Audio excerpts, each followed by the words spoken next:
Wow, that was almost simultaneous. Looks like we are live. We're checking. I know Brian is checking all the links to make sure that we're live everywhere. Welcome to the Hypnosis Hero podcast. You are looking at the captain. I am here to guide, get everybody on board, and then take us out of orbit. We are live we should be live on Facebook, YouTube, LinkedIn.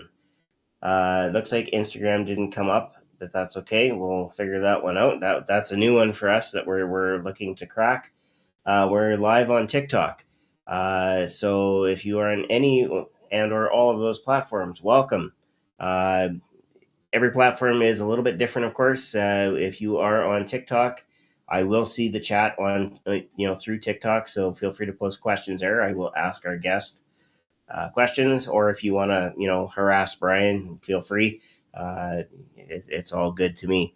If you are on LinkedIn, there is no chat that connects us. So when you post questions there, I may not see them until I go back and take a look at the episode. But do post questions. If you do have a question, please do. Because one of the things that we do after every episode is we do go back and review, take a look for interesting questions, things that people want to know. And if it's about our guest, we'll, of course, pass those directly over to our guest. If it's about us or something that we can answer, we will definitely do that. So I see a Hypno Pixie has joined us. That is good news because I know something about the Hypno Pixie and our guest tonight. That's all I'm going to say about that. All right.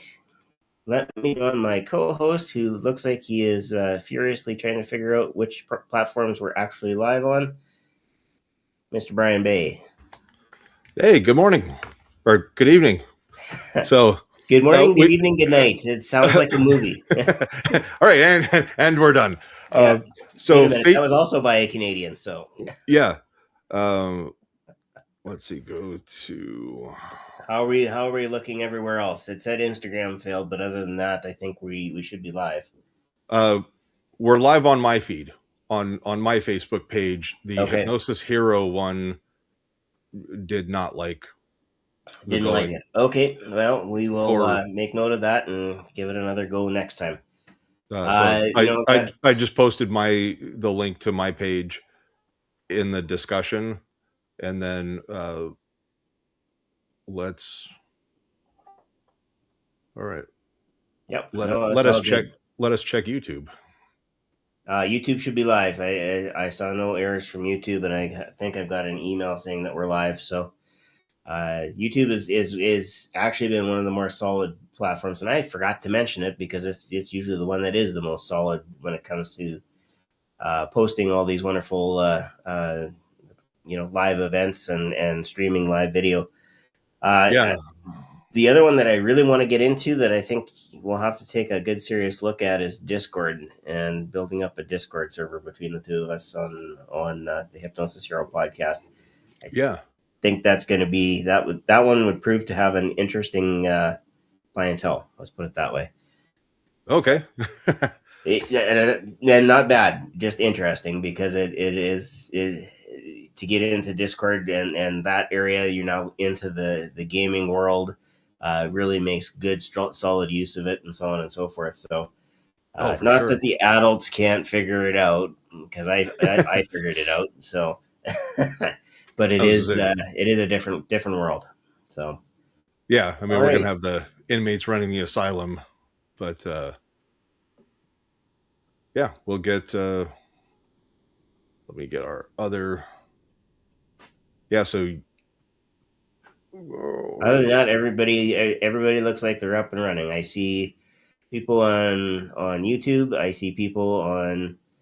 I haven't seen anybody join Facebook yet, but that's okay. Facebook is one of those that people will pop on as they get notifications. We do have a couple of people here in TikTok land that are watching, and that is always appreciated on TikTok because I know of all the platforms, TikTok is the one that people have what I call short attention span theater. It's very easy and quick to just flip up and swipe up and go on to the next live feed. So anybody who sticks around, it is, of course, like I said, greatly appreciated. All right. What do we know about Brian this week? Brian is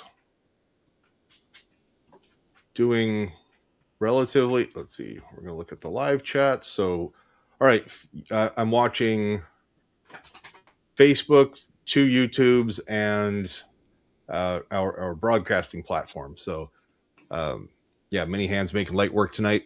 The sun decided to come out today. Then yesterday, or not yesterday, Sunday, the Seahawks got redemption over the New England Patriots.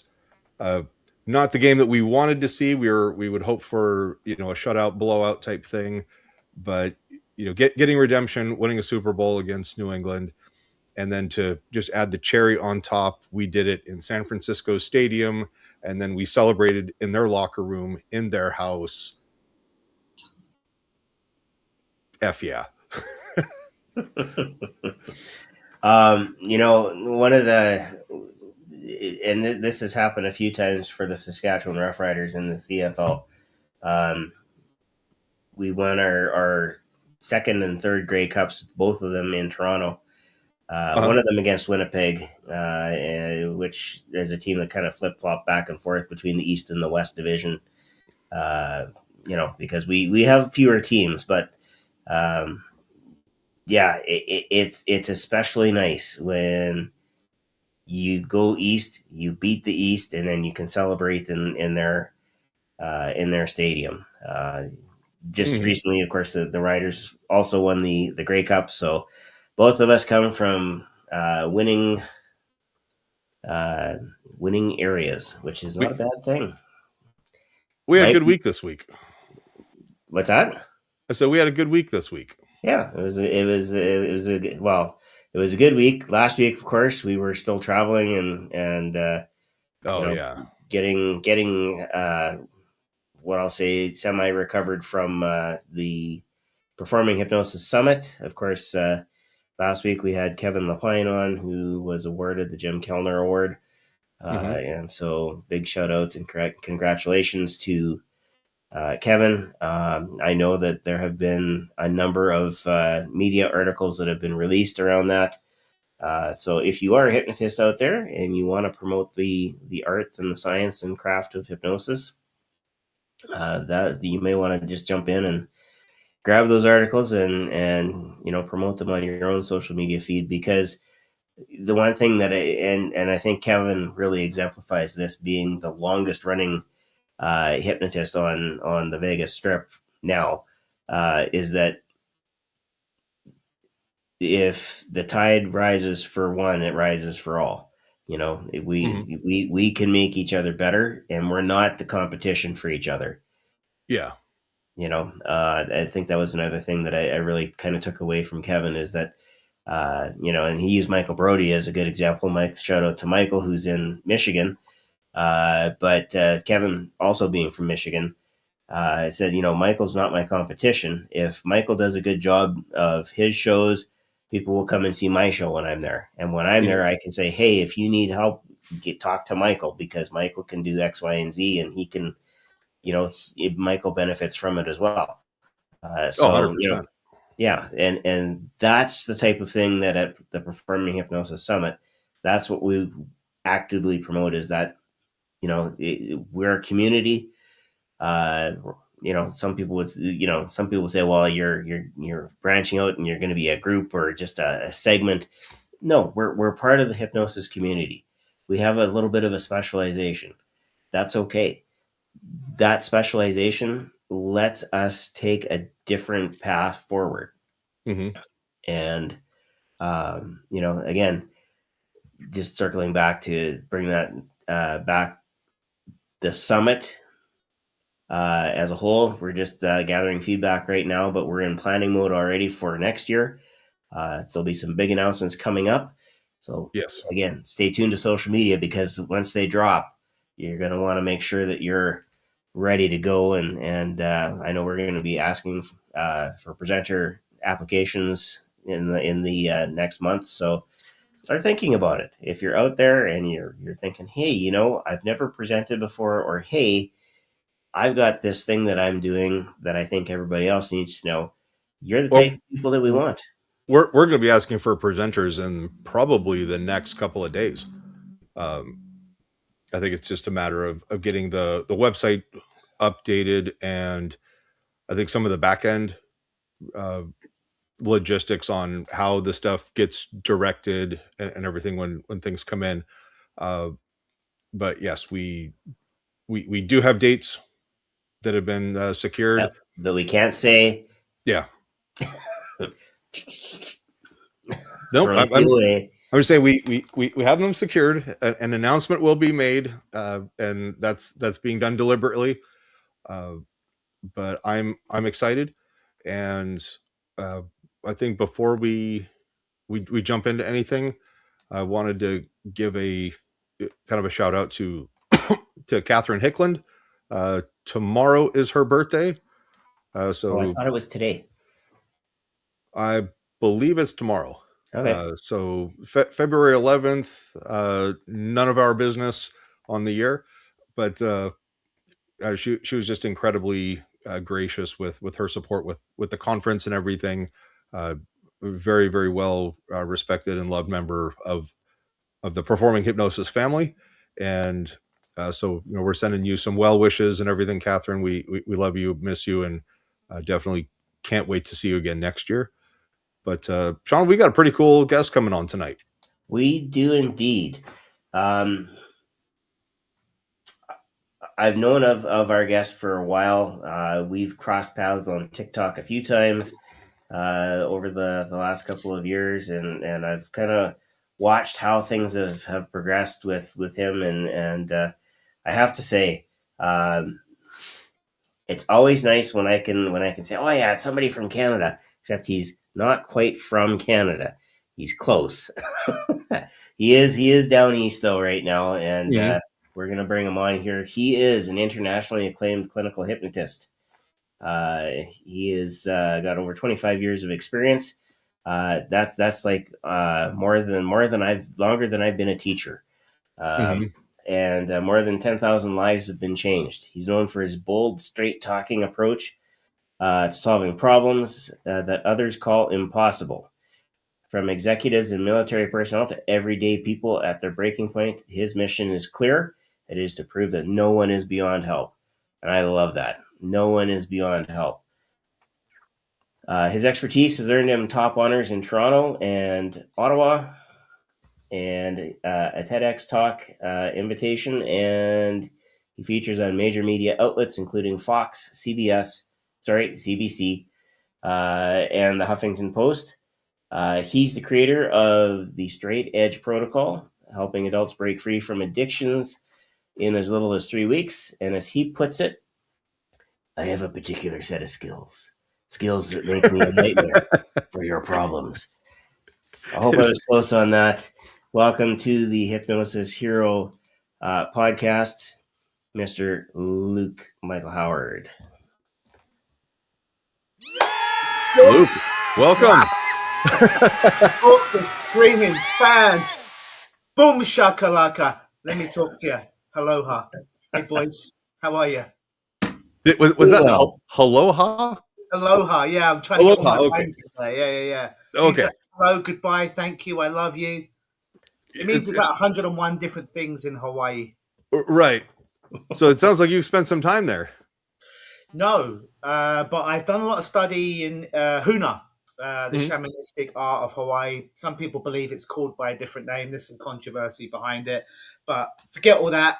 I've learned a lot of Huna stuff, which is really good for shamanistic healing, and I picked up some Hawaiian words here and there that I like to sprinkle in like magic dust. I was going to say, if you start speaking pidgin, I'm going to have to lean on the very, very little bit of knowledge that my late father has imparted on me from his time over there. But you need to be really careful if I start doing weird things like this with my hands and heavy breathing. That means I'm like summoning up different Hawaiian gods to do some serious shits. No, I love it. Bring it. So always. No, that's so yeah. Well, welcome. I hope you're staying warm. You guys both got just absolutely hammered with that winter storm that decided to Yeah. grace us with our presence. And Becca, thank you for joining us this evening, all the way from England. Yeah, our favorite UK representative. There you go. Hello, Becca. Don't tell Grant I said that. Well, she's a representative. Grant is probably more on the ambassador level, but There you go. That's why he's got the nice tie, the power tie. yeah. So now, so Luke, where are you from? From Britain or Australia Well, or New Zealand? my mum would say I'm from heaven. But Okay, fair. But my girlfriend might say I'm from somewhere else. Or the other way around. Originally from London, England, not London, Ontario, the real London, England. And I moved where the history comes from. Where the history comes from, the real London with a capital L. And I moved over. I get it. It's okay. You get it. You know what London, Ontario is like. And I moved over to Ottawa, which for people outside of Canada is the capital of Canada. Nobody outside of Canada thinks Ottawa is the capital. We all think, oh, it must be Toronto, because most people have heard of Toronto who are not in Canada. Oh, it must be Vancouver, because a lot of people have heard of Vancouver outside of Canada. Or the third and final choice is Montreal. Montreal must be the capital of Canada. This is what I thought, because I'd never come to Canada before I was 30. Then I learned. Historically, it was at one point. I know, right? But then I learned a place called Ottawa. I was there for like 7 years. Just they call it the place that fun forgot. And then I moved to Toronto, which is based on London, England, and New York City. And then we got Toronto, which is like an amalgamation of a both. And that's where I'm at now. Well, so you were talking about the capital of Canada. You know, for anybody who's an Oilers fan, Edmonton is where both Jesus and Wayne Gretzky walked, and now Connor McDavid. But there you go. No, it's yeah. I've only been up to Surrey and ventured a little bit into Vancouver, but not like downtown. It was once we got to the part where it was a little too much Seattle with just the needles and rampant drug use. It was like, weather's coming in, we need to go home.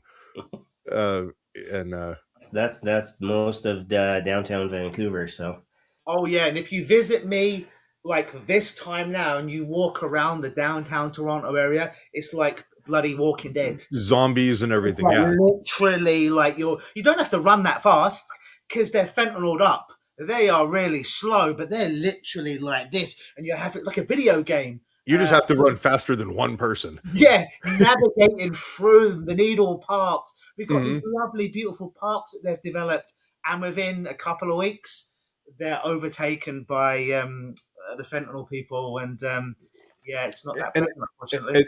And it's sad. You almost kind of look at it as a humanitarian thing, going, how is it that any type of government or state or even provincial leadership thinks that that's okay to let people live that way? And it's whether you're Republican, Democrat, conservative, liberal, we would hope that we would find some common ground that in the end we all want everybody to be have some prosperity and enjoyment with their quality of their life.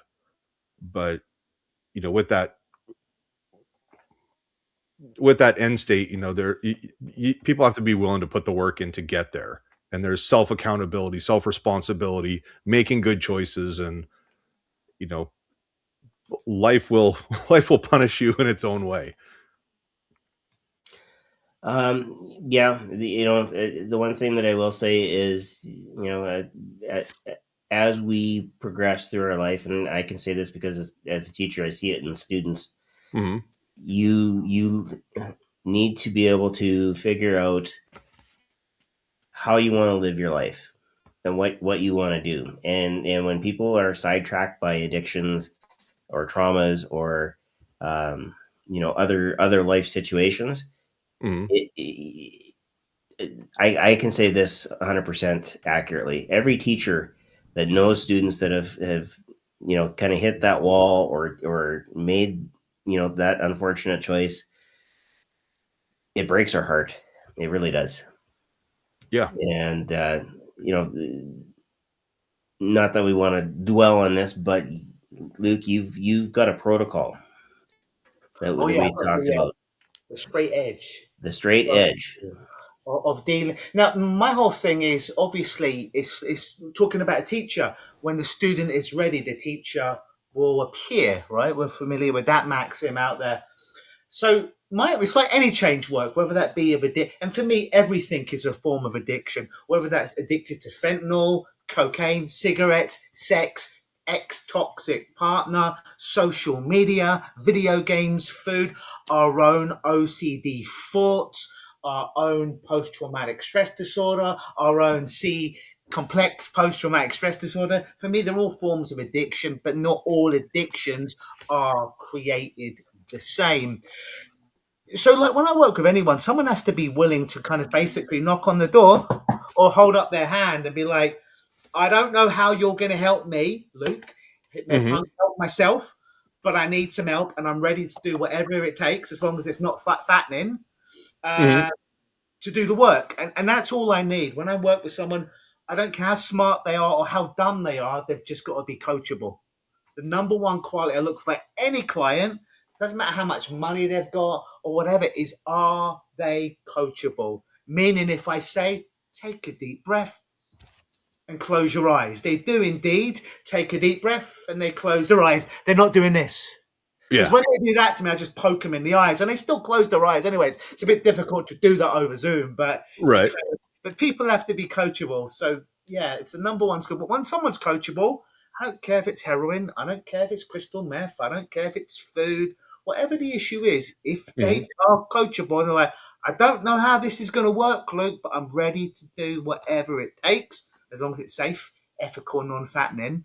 Then we're off to the races at that point. So yeah, when I first got involved in Changeworks 26, 27 years ago, everyone said, deal with this. The money's to be made with the cigarette smokers. In Mhm. fact, there was this team of people called the practice builders, and they would take you from zero to hero in 4 days. It cost £5,000. So that's about 10,000 US dollars. So Oh wow. Yeah, with the exchange rate. inflation machine over the last 26 years. That's probably what, nearly 15 grand, I'm guessing, or more. But Right. you'd have no skills in hypnosis. You get 2 days of training, scriptnosis, and you'd Right. get 2 days of marketing training. Internet wasn't so big in 2000 in the England. So Mhm. a lot of the marketing was take half page ads in local 3 newspapers, which looked like an advertorial, and people were killing it. But it oversubscribed the community in such a short amount of time. We got 400 stop smoking specialist hypnotists within the first Oh, year. you get the local area just oversaturated with, how long have you been doing this? I've been doing this since breakfast. So, I'm going to Yeah, solve your problems. And it's like, no, I'm not saying that you can't. It's just because you can doesn't always mean that you should. Uh, ask me how I know, but it's it's kind of crazy where, in some ways, fake it till you make it. Yeah. Fake the confidence, face your fears, get on stage, go, work out your entertainment stuff. But when it comes to, you know, being responsible in a even a slight way on someone's well-being and their safety, make sure you get proper training and you know have that ongoing education. for sure. I did that for a while, and I got really good at just doing that for like 10 years. That's all I did, day in and day out. Was 10 smokers a day. What's that, 50 a week approximately, for 10 years. So I got really good at helping people that genuinely wanted to Mhm. quit smoking. They just didn't know how. And then I realized, oh, there's other stuff I could do as well. So I got seduced by the sexy stuff, the forbidden fruit, the things that people said don't touch. And what do they say in entertainment? Don't work. Kids don't work with animals. So I work with kids in hypnosis. Work with animals to a degree, I guess, with my cats and what have you. But working with stuff that people said stay away from, like the heavy drugs. And here's the weird thing, right? Everyone that meets me, they hear this accent, they see this beard, they see these 70 beautiful tattoos, they see the piercings. They're like, this guy must lead a rock and roll lifestyle. This guy must have done every drug on the planet. I'm straight edge. I haven't done any drugs. I've barely drank in my whole life. My first tattoo was my ex's, if you can see that. So people are like, well, how can you help all these people? You have to have gone through the trauma of over drugging, over drinking. I'm like, well, that's a bit stupid. That's a bit like saying you've got cancer that needs to be cut out of you. So me as your surgeon, that means I must have gone through cancer and cut it out of my own brain in order to be successful in helping you. No, I just have to have studied, had to have worked with a lot of people far smarter than me and refined a process that works. But I've drank less than 5 times before the age of 20 in my whole life. Haven't done any drugs or anything. Smoked 1 cigar once. That was a story. Nearly burnt down my whole apartment. Why do you think I'm in Toronto and not London, England? The real London, pullback humour right now. Yeah. But no, these people that did addiction chose me. I didn't go out there and spin the globe of problems and then just stop on addiction. Right. You spun the wheel of here's what I'm going to be able to do. They just reached out to me, and I don't know why, because there wasn't even anything on my bloody website, really, about other addiction other than cigarettes. But they reached out to me, and I think it was the Hypnopixie that said to me, oh, this might be an area for you. We're all told to niche, right? So I'm like, oh, they're finding me. They chose me, like my cat, Lexi. She chose me. So I was like, all right, they chose me. Let's do something. Let's run with it. And I work with everything, but the thing that most people will know is addiction. So I've got a question. And you kind of touched on the whole, people chose me. And I like that because they reached out. They're obviously in kind of that mindset of, okay, I trust you. I believe that you can help me. So you're already halfway there. And going back to what you were saying about, oh, well, I don't have to have had cancer or struggled with addiction to, understand how to deal with it or how it affects the mind. How many people that you work with, would you say percentage wise, what they're really looking for is somebody to emulate, someone in a leadership role to go, okay, this is actually how you can lead a successful life. This is how you can be sober. You don't need all this stuff to just go take you off to another planet. It's just not necessary because they're like, I've never been taught that way. I got hit with this addiction. It got a hold of me and I need that. Help me chart that path, plot that azimuth to get out of it and break free. Yeah. So as an example, without giving away any names, I've got a client at the moment, great guy and a very smart guy. And he's broken up with his long-term girlfriend and he feels that in order to feel comfortable interacting with women, that he himself needs to do weed. And he's okay with it, but he wants to quit weed. He's like, but I feel far more comfortable interacting with the opposite sex when I do weed. I'm like, I've never done drugs in my whole life. I know a bunch of people that haven't done it and were able to get beautiful connections, even when there was nothing else there, when they learn a certain skill to be able to talk to people and make them feel comfortable and connected. And none of that had anything to do with late nights, alcohol, or drugs. It just getting through the sound. I have this catchphrase that I got from a guy called Eric Bischoff that ran World Championship Wrestling. He was the president. And he said, in life, and I don't think it was original to him, this quote, but you can be more than, you can be less than, or you can be different than. Being more than, more handsome, more rich, more successful, that's great. but we can't always be more than. There's always going to be someone richer than us, a better hypnotist, more successful, sexier than us, have a nicer car than us, a nicer apartment, right? We can't always get more than. What's the saying? If you always continue to compare yourself to other people, you'll always lose because there's someone who's always better. Always, yeah. You only lose 100% of the time. Yeah. So more than, it'd be great if we could be more than, but even if we're Leonardo DiCaprio, there's better looking people, better actors. It's almost impossible. We certainly don't want to be less than the worst hypnotist. You're the cheapest hypnotist in town. You're one of the least successful. You have the least amount of money, the least amount of happiness, the smallest home, the least amount of friends. We certainly don't want to be there. But the thing that I chose was I could always be different than. Right? I can't be always more than. I certainly don't want to be less than, but I can be different than. So this is what I applied in my own life. Most other hypnotists would speak softly. They would wear the suits. And when we were doing it in the same environment, they would touch people gently.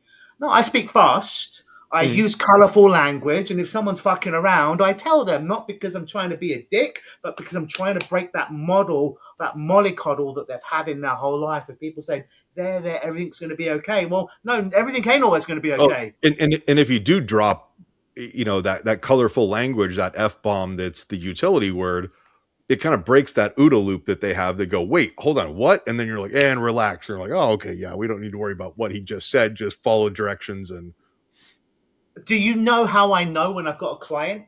Is when I'll gently in the screening call start to sprinkle some swears in there. As soon as they start swearing back on the screening call, I've got them. Not only do they know, like, and trust me, they're like, this guy's speaking the way that we speak to ourselves inside our head. I buy into him rather than a person who's just cotton wool, softly, which does work for some people, and some people need that. That ain't me. In that moment when they start speaking like you and using the swear words and stuff like that, it's almost like there's that you kind of, not that you drop down, but it's sort of like they come up to your level where there's an element of they kind of feel like a peer, like, hey, this is my buddy who's going to help me. We've now become friends. There's rapport that's established, and now they're more not suggestible, but more susceptible to open up and follow those directions. Is that about accurate? And we know that, and I think it's the reptilian part of the brain. When people undergo, even why Tourette's happens the way that it does, is suddenly someone can't get a word out, but they can get out a strong stream of swear words with no stuttering at all. It's because that part of the brain isn't affected in Tourette's. If they were speaking sentences of swear and cuss words, they could recite Shakespeare. It'd be a lot more entertaining. Exactly. Yeah, because that part of the brain isn't effective. Isn't affected. It's very primal. It's very there. And I think in today's society, much of us, we don't want to offend anyone, and we're tiptoeing around the field. But their brain is like, finally, I can let this out, and I don't have to worry about, like, oh God, this guy's got a PhD, super educated and smarter than me. It's like, hey, here's somebody who gets me. All right, cool. This is going to be awesome. I tell my clients, listen, if you want to bang, because I do a 1 hour screening call with someone, and they filled out a questionnaire. So if I take them on as a client, I know if I can work with them. I know what the issue is. And I say to my clients, if I need to know anything else, I'm a big boy, I'll ask you. But as it goes now, this isn't going to be a bloody therapy session. I am going to be doing 85% of the talking here. The other 15% is going to be your unconscious mind. With love and respect, I don't give a fuck what your conscious mind has to say now. Because how long you had the problem? 10 years. How long have you been trying to fix it? 9 years. How's that working out for you? It's not working. But with love and respect, I don't give a fuck. But I do give a fuck about that unconscious, that subconscious mind. You don't care about what's not working. You're like, all right, cool. You're here now. Roll up your sleeves, buckle up, cupcake. Let's roll. And when people kind of go into this wanting, a lot of people want insights, right? We've heard that. Oh, I want to know why I've got the problem, and that's a red It flag doesn't to me. matter. It doesn't, as The Rock would say, it doesn't matter why you have the problem. Most people I work with are not dumb, right? 90% of them know why they've got the problem, yet they still have the problem. Here's how you got the problem. You were born and you lived a life and you had parents and you had relationships and you had jobs, and some worked out for you and some didn't. That's why you have the problem. Now that But we know that, we don't need to talk about that. We need to start changing your behavior, because that's the thing that's keeping you trapped in this suffering right now. So it, if you want to, it's like you probably kept praying, to your deity, your spiritual power and everything like that, going, please give me strength and courage and this, that, and the other. And it's like, all right, cool. Well, I didn't just sprinkle the magic courage dust on there because someone might have snorted it up their nose. But what's happening is the universe is going, all right, we're giving you opportunities to be courageous. We're giving you opportunities to overcome adversity, little microdose adversity. And yeah, I think it's, and I've quoted the SEAL Team 6 guy, Rob O'Neill. He goes, it doesn't matter what's fair or not fair. Like when bullets are flying and, crisis is all in front of you, or the challenges, it's like the situation just is. We don't have time to dissect it and go, how did we get here? Whose fault is it? It's like, we need to deal with this problem now. Once we've got this problem solved, then we can go back and go, all right, how did we get here? How do we prevent that from happening again? So a little question I ask my clients when I know that someone's stuck in their area, Mhm. I'll say to them hypothetically, and this is not real, but this is just a hypothetical question.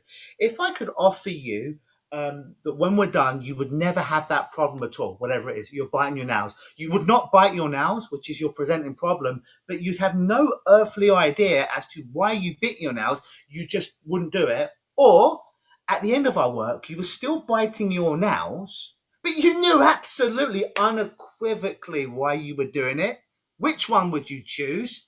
It's a no-brainer for me. It's like, I don't give a fuck why I do it. I just want to stop doing it. But Yeah. some people truly say, well, no, I keep doing it. If I knew why I did it, and that's a huge red flag, that if that's dropped and I can't reframe it artfully with some language there, I know this is not going to be a good match. They ain't Mhm. anywhere close to anybody. Let me introduce you to my friend. There you go. And I find a hypnotist that I hate, and I send them to him. He does No it good for me deed as goes well, unpunished. like Toronto. Yeah, he sends me difficult people. So Becca's got a question. Yeah, She says, do you do stage or just hypnotherapy only? I do them both. Okay. My day job is a hypnotherapist, and my night job is a stage hypnotist, and I do some mentalism as well. So I do them both. Oh, nice. And Yeah, I then I think started. Yeah, sorry. it's super early in the morning. Becca says she might have missed when you were talking about how long you've been doing hypnosis for, but Yeah, hey, it's not a problem. touch base on that. I've been doing this 26 years now. This has been pretty much my only job. Let's say you barely look a day over 35. Oh, thank you. All that Botox, right? I know. That's It's because I draw on my beard with the Sharpie, so it makes me look like I've got a chin. I just draw it on. you just color it in and everything. Yeah, It doesn't even exist. I got the Sharpie here, and that's why it's so perfect. No, that's awesome. And so kind of take me through how you ended up from London to Toronto. Was there just I wanted a change of pace, family, work opportunities, something that you couldn't, someone made you an offer you couldn't refuse? Yes. Don Corleone. Corleone, that's it, isn't it? Corleone, yeah. Corleone, thank you. So, 2009. We're now 2026. Yeah. I'm in London, England. I'm getting a few months away from being 30, and I met this girl, and she did gelnosis on me. And yeah. she's like, oh, we fell in love, and she's like, well, I'm going back home. I'm like, well, where's home? She's like, Canada. I'm like, oh, great. Like, it's like America, but not so cool. I'm just kidding. I love Right. America. I live in Canada. I'm allowed to say Hey, this stuff. Brian's used to it. We I often know. will banter back and forth about what's better about Canada or the Oh, US. we're going to come in with the poutine and the metric system. There you go. Yes. So you fell in love. Yeah, fell in love, and she's like, well, I'm going back. And I did this joke earlier, so I'll brush past it now. She's like, well, she's like, I live in the capital of Canada. Well, where's that? Montreal? No. Where's that? Vancouver? No. Where's that? Toronto? No. So what's the capital? Ottawa. Never heard of Ottawa. Never Right. been to Canada. So I had no job, no friends, no contact, no nothing. Move over to Ottawa and started to build up more of a career. Hypnosis was there, but I was trying to get my first real job in Canada, and there wasn't a lot of hypnosis clinics that were hiring people. It was far easier to get a job as being a personal trainer, which was the only other career that I had that was kind of concurrent with what was going on with hypnosis. So I got a job continuing to do some fitness training, and we were together for about 3 years. We broke up. Mhm. So then I didn't take time to make friendships in that time because much of the friendships were linked to her social circle and her family. So then I had a real dilemma. And this was a real situation where I said, I could go back home and to England, to London, the real London, the cool one, right? Mhm. And I'd feel like a huge, humongous fucking failure.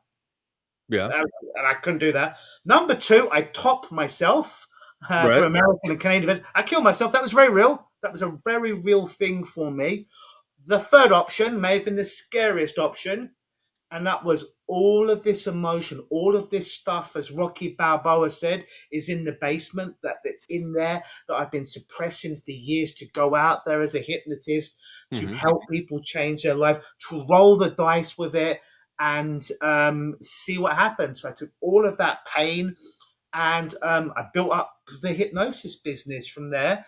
And then I moved from Ottawa to Toronto about 10 years ago. It was a great move to come to Toronto, the big city, and just things got more and more successful. So that's the short version of the story. Girlnosis. Don't trust Canadian girls.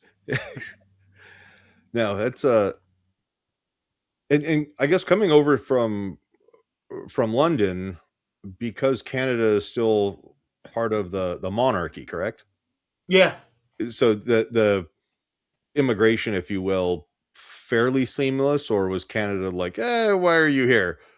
Yeah, no, it wasn't seamless, but I later found out that I could have done things earlier without boring people. You can get a PR, which is permanent resident, which allows you to have the medical care, dental care, all the good stuff that we want. The only thing I can't do is vote. And, Right. I'm not really a voting guy anyways. I vote none of the above. If I Right. was a citizen, it would cost me about $5,000. Yeah. And the only benefit I'd get over being a permanent resident is I could vote. So yeah, I stayed a permanent resident, but I could have. It cost a little bit of money, but nowhere near $5,000. And I Yeah. realized later on I could have applied for it when I was in England, so I would have got the permanent residence a lot quicker because it took a couple of years of me being in Canada before I got it. Yeah. No, that's But awesome. every time I go from America, we drive over the border. If I got a show in Buffalo or something, I still get called into the office because my passport is British. My girlfriend is Canadian. She's fine, but because I'm British, I have to go in there. It's like, oh, have you got your PR card? And it's this whole You're like, yeah, it's all right here. thing. But here it is. It's okay. I've done this before, and I learned this little hack. If you're ever dealing with border security, whether that be on land or at the airport. Yeah. If you just tell them you're going to see somebody very cool, like oftentimes I'll go to a Comic-Con to see a Hulk Hogan or a John Cena, and it's real. Like, what? So, how long are you in Chicago for? Only 2 days. What's your purpose for coming? I'm meeting John Cena. You can't see me. What? I'm meeting John Cena. Yeah, we know John. You're meeting John Cena, and they all of a sudden they're like, we're fanboys. Yeah, they went from being so serious, stoic, real arses to being like. To melt into being like that child, like in them, like, and they're trying to like you get to go do that. Yeah. It's the same thing, as a hypnotist. it's like, oh, you're a hypnotist, and right away it's like they totally forget what the next question is they were going to ask. You know, staring to the camera, click, okay, goodbye, get out of here, and you know, These welcome are to not the the United drugs you're States. looking for. Yeah, the best thing is to get the border security when you're driving through to come out from the glass with their guns and hypnotizing them. That's quite cool. And that's how Brian started the international incident between. You're a hypnotist? Oh, does it work? Can you do it? Yeah. Can you like step out? Because yeah, I don't know if I would be lynched by all the cars behind me that are waiting in line. Here's what I do. I'm like, could you just like radio to all of your colleagues that may be watching this or in another room that nothing, well, it is a bit weird, but you're consenting to this. Nothing untoward is happening. It's just a little bit of fun. So they don't taser me or shoot me, please. So quick side quest here. We're at the Performing Hypnosis Summit. So Becky's with us. Now, Becky is like 3.5 feet tall. We would go to dinner. How many people? We've got 4.5 people. And so we're in kind of the sports bar that's closed, but we're just sitting in the area and we're just kind of chit-chatting. It's late at night. And somebody asked Grant to do demonstrate. I think Becky or somebody had a question about an induction. And Grant goes, oh, you do this and the arm up and here, look, and touch on the head, and lays her down on the floor. I turned around and it was like 3 security people from the hotel materialized going, is she okay? Is she having a medical emergency? And I'm like, nope. He's just doing a hypnosis induction demonstration thing. Like, and then they're like, how old is she? I'm like, she is very much above the age of 21. And so, we're in trouble, Shawn. No, you're in trouble, Brian.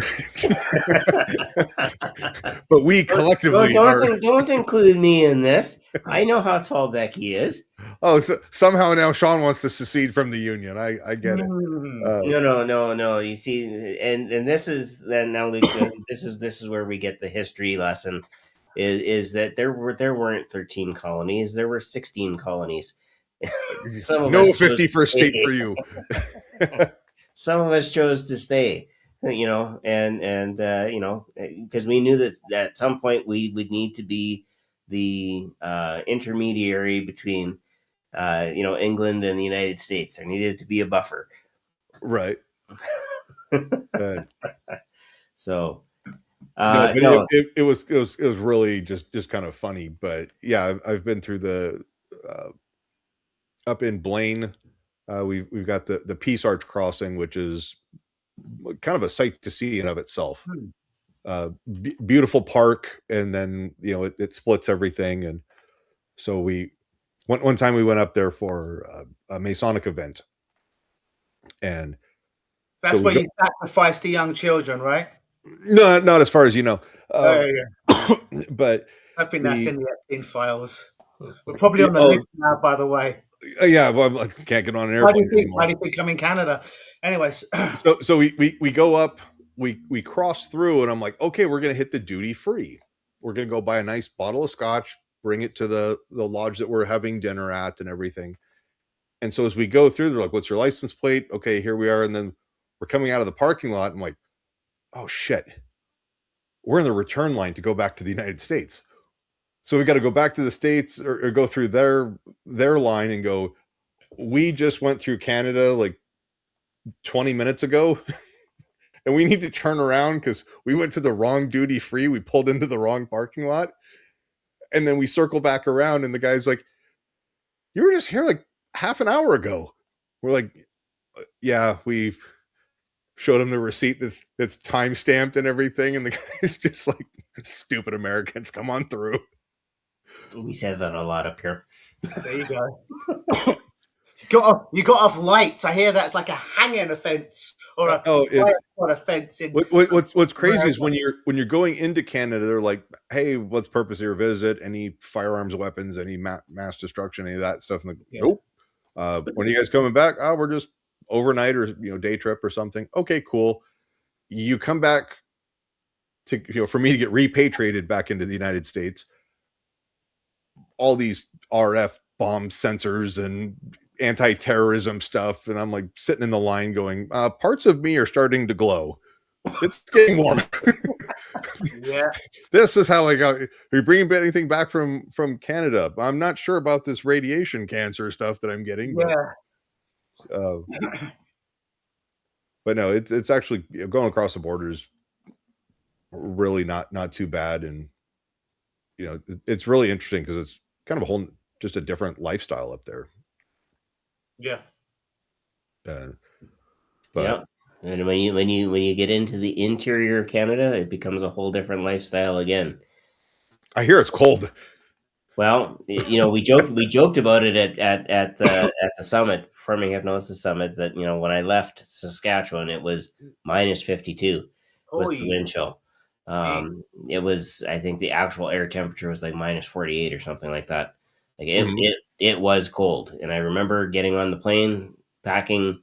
I packed my jacket into the big suitcase and sent it away, thinking, okay, if I have to get stopped in Calgary, it is going to be too cold. I'm going to have to, Uber it over to some place where I can get a nice warm jacket, because it probably won't get my luggage back. So, yeah, God, that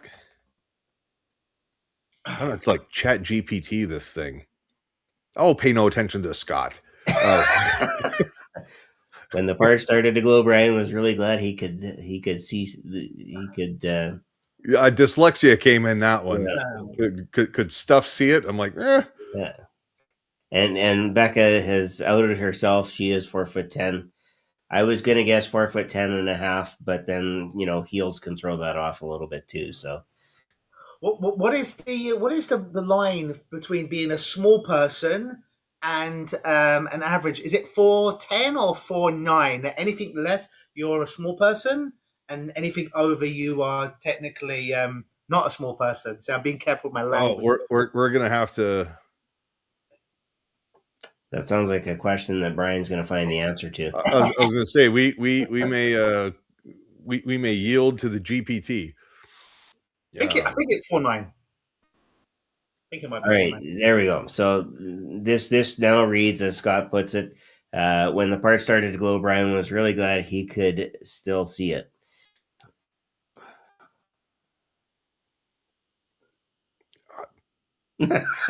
And now he gets it. No. Yeah, there's a light bulb. Jesus is telling me, Brian, this is what I would do. We're just going to let it go. Just let it go. Be like Elsa. Let it go. Oh, I'm just not going to sing. I do have Hypnojesus as a URL, by the way. Well, you've got the beard action.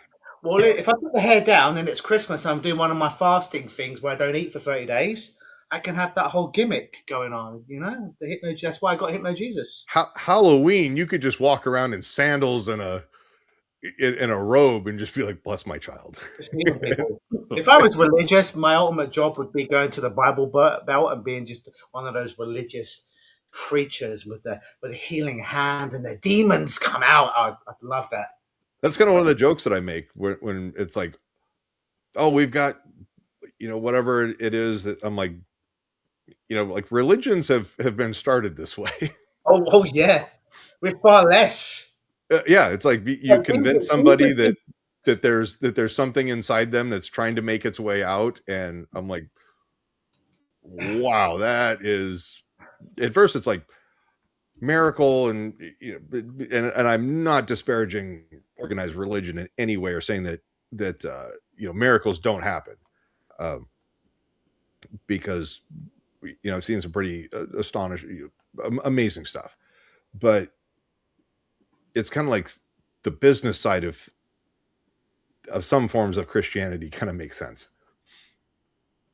I mean, like Jesus, he turned water into wine, right? That was the trick.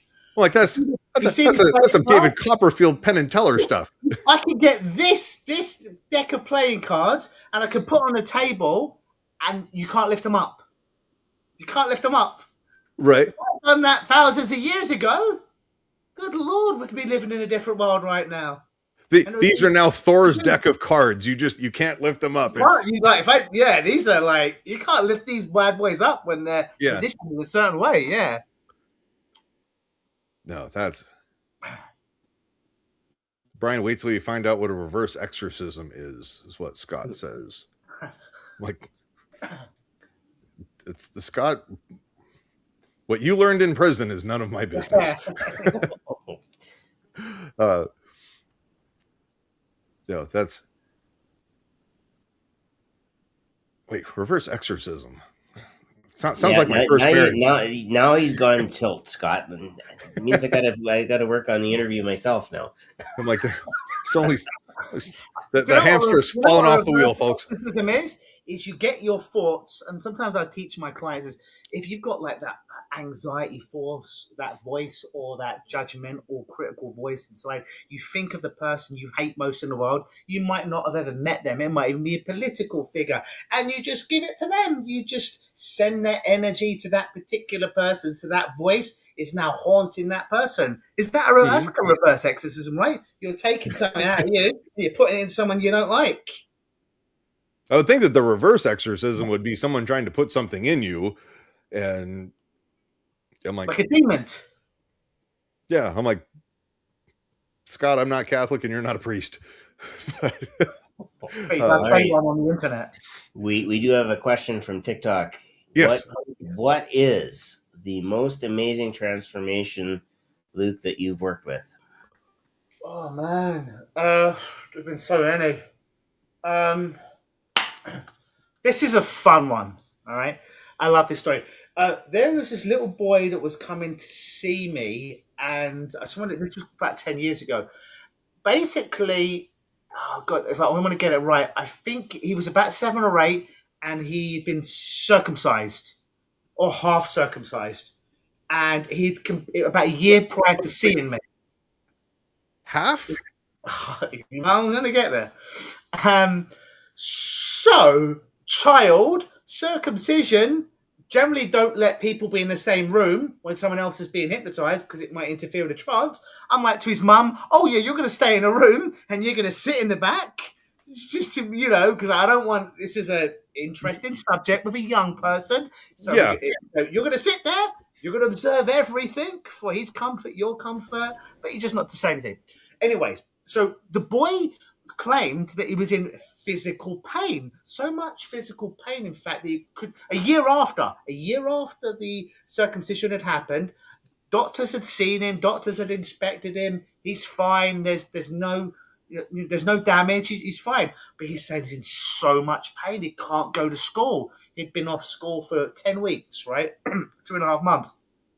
So I said to his mums, but the doctors have checked him out. Like, yes, there's nothing wrong with him. Like, not physically, he's all right. We're taking him to a psychologist. They don't know what to do. I need him to go back to school. He's tearing my hair out. So I'm like, a psychosomatic, right? In my head, he's been checked out by the doctors. They don't know what to do. There's nothing physically wrong. Whether he's physically or psychologically feeling pain, mental, emotional, we're not sure yet. So we do the first session, and I remember something from Milton Erickson, where if he was working with young people that were peeing the bed, he would often have metaphors that would seemingly be completely unrelated. Like if a boy, I think it's in maybe My Voice Will Go With You, one of the case studies of a young boy that was peeing the bed. There was nothing physiologically wrong with him. But all Milton Erickson did was he knew the boy loved baseball. So he constructed metaphors about the baseball glove and the tightness of holding it and capturing the ball and just feeling as you could relax your grip and tighten it. And he built up these metaphors all from the boy's model of the world. Didn't do any formal sleep hypnosis with him. A week later, the boy didn't have the problem anymore. So I knew this boy liked Power Rangers. In fact, no, he liked Marvel. Right? So it's about time just before Endgame came out. So I did some work from the first session, and not a lot happened, to be honest. Like, not a lot got better. He came into the second session, and I only work with people, honestly, for a maximum of 3 sessions. Unless it's an ongoing coaching thing where if they've got a huge amount of weight to lose, they're not going to lose 100 pounds in 3 sessions. We need his Right. coaching. But pretty much everything else, within 3, they're done. Second session, he comes in, not a lot had moved, but I saw he was looking at my ring. And I don't know if you remember Infinity Wars, but Thanos, the main villain, in the Marvel movies, he had a glove, a gauntlet, and this gauntlet had different stones on it. Oh, they're from crystals. Yeah, I remember that. Yeah, and each crystal, each stone represented a different power. One was creating a time, one was for spirits. But I had this on a ring that I bought off eBay because I'm a nerd for $1. Mm-hmm. And I saw the boy looking at my ring from across, across the the office. And I said, "Oh, you're looking at this ring, aren't you?" It's like, "Yeah, is that the infinity, not gauntlet, the infinity ring?" I'm like, "Yeah, would you like?" Oh, he couldn't walk at this point. He was in a wheelchair because he refused to walk. So we wow. on a chair. I said, "Yeah, would you like to touch it, the ring?" He's like, "Yeah." I'm like, "Oh, you got to do is stand up and walk." And I knew there was nothing wrong with him, right? Mm-hmm. He just had chosen to do this. He's like, "What?" I'm like, "Yeah, if you could stand up and walk to me, you can wear it for today's session." Strong like Thanos. Yeah. Like I'm literally making this up, improvisation on the spot. 10 minutes later, he had walked for like 3 months. He'd walked. He had the ring on. Mm-hmm. And I tell you what, Mm-hmm. You keep that ring. yeah, we're almost out of time now. So maybe I should take that ring back. But I have an idea. If I were to allow you to put that ring, and you realize that with that ring comes great power, comes great responsibility, right? If you put that ring on and you leave the office, you know that makes you a superhero. And that means you will walk everywhere and you will let that pain go and you'll go back to school and you enjoy it. And if you don't do any of that, your mum will call me and I will take that ring off of you. But as long Mm-hmm. as you do all of those things, you can have custody of that ring until I next see you. So, see him a couple of weeks later, he's back at school. He's fully walking. He's having no more problem down below. I let him keep the ring and I bought 10 more of the same rings that cost me $1 on eBay. But no one else could help him. The surgeons, the psychologists, because they were not willing to go where he was at and notice what he was reacting to. I don't care what people say. I care about what people do, and I care how people react. And when I caught that moment of him reacting to a ring, I didn't honestly know at that point he was a big Thanos fan, but I saw him reacting to it, craft the story, link it as a solution to empower him, give him the challenge, a bit like the hero's journey. You've just got to cross the chasm. Then you've got buy-in and action. Yep. And I think overall, the media that we have is really underutilized as that hook and anchor that can, pull people in and motivate them to action or motivate them to change or change the behavior, because everybody wants to be like their favorite star. Everybody wants to, oh my gosh, there's Michael Knight and he's got this cool car. Well, who doesn't want to have a cool greatest car of all time, Kit? Right. Yeah. I think you might have a little bit of a problem saying Jan Michael Vincent and Airwolf. I'd prefer the helicopter myself, but helicopter by far, yes, absolutely, 1,000 times. I've got a Jan Michael Vincent story for you later on, but it is quite colourful. If you want to hear it, I will send it. Yeah, let's go. Let's go. Yeah, no, but Star Wars, the Marvel universe, the DC universe,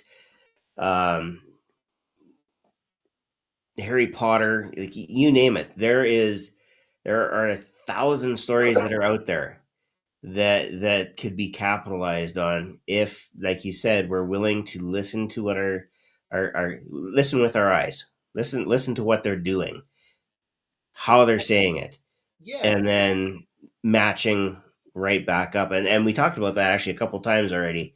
We've come around to that point of, if you can speak their language, you have a connection and you can help. Mm-hmm. and every movie, every book, well, it can't be everything all the time. When anyone says every, right, as a definitive, we know it can't be everything. But pretty much almost every movie that you see, it comes from the hero's journey. Yeah. Joseph Campbell's work, whether it's a romantic movie like A Pretty Woman, whether it's Star Wars, whether it's The Matrix. Most of them will have that monolith of the hero's journey running through it, and he developed it not necessarily for movies but for philosophical introspection of what we go through.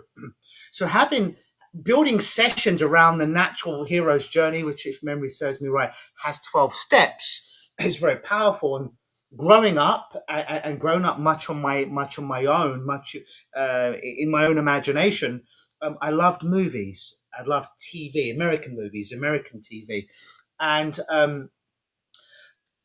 just building worlds with this. And I'm going somewhere with this.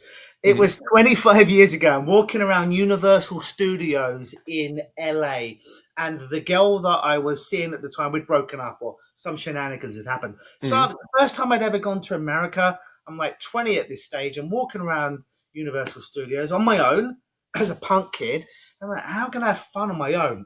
As I'm walking around, it's like walking around in a movie, not just because of the visuals, because they're pumping the instrumental of like the Terminator. And I'm like, oh, I know I'm not in the Terminator, but I see the Terminator. And I'm just walking around with some candy floss and a Diet Coke, and I'm hearing the Terminator, right? I'm like, no, I feel I'm in LA. I feel like I'm in a movie. Fast forward 20 years later, and I don't do this anymore, and maybe I should. I used to ask my clients on the intake forms, what's one of your favorite songs that inspires you?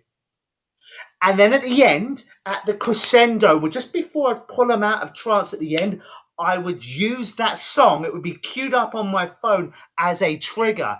And it sounds very cheesy, but the bloody power of their own song at that peak nearly made everyone cry, but tears of joy just by... He remembered it, and I know that song, and all of it's come together, and it inspires me. And they got this moment, very powerful moment that made it an experience. And I think we're in the business of giving people experiences, whether it be virtually or in person. It's about giving someone an experience. You can talk someone into stuff, right? But sometimes words go in one ear, out the other, right?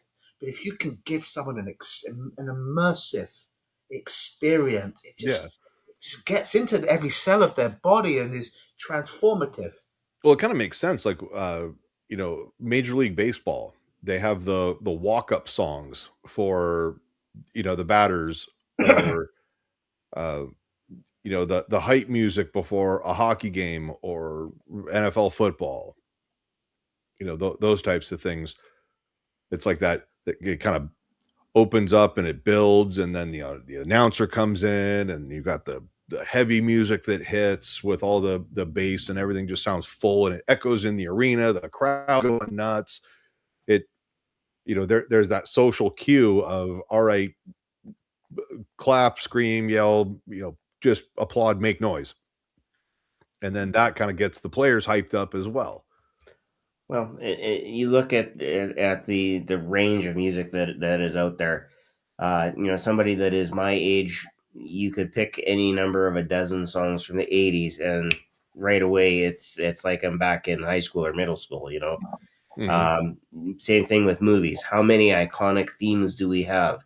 Star Wars, Indiana Jones, Star Trek, Jaws, anything by John Williams or John Dykstra or any of those guys that have been attached to any movie. And we referenced him before, what if it was the theme to The Godfather?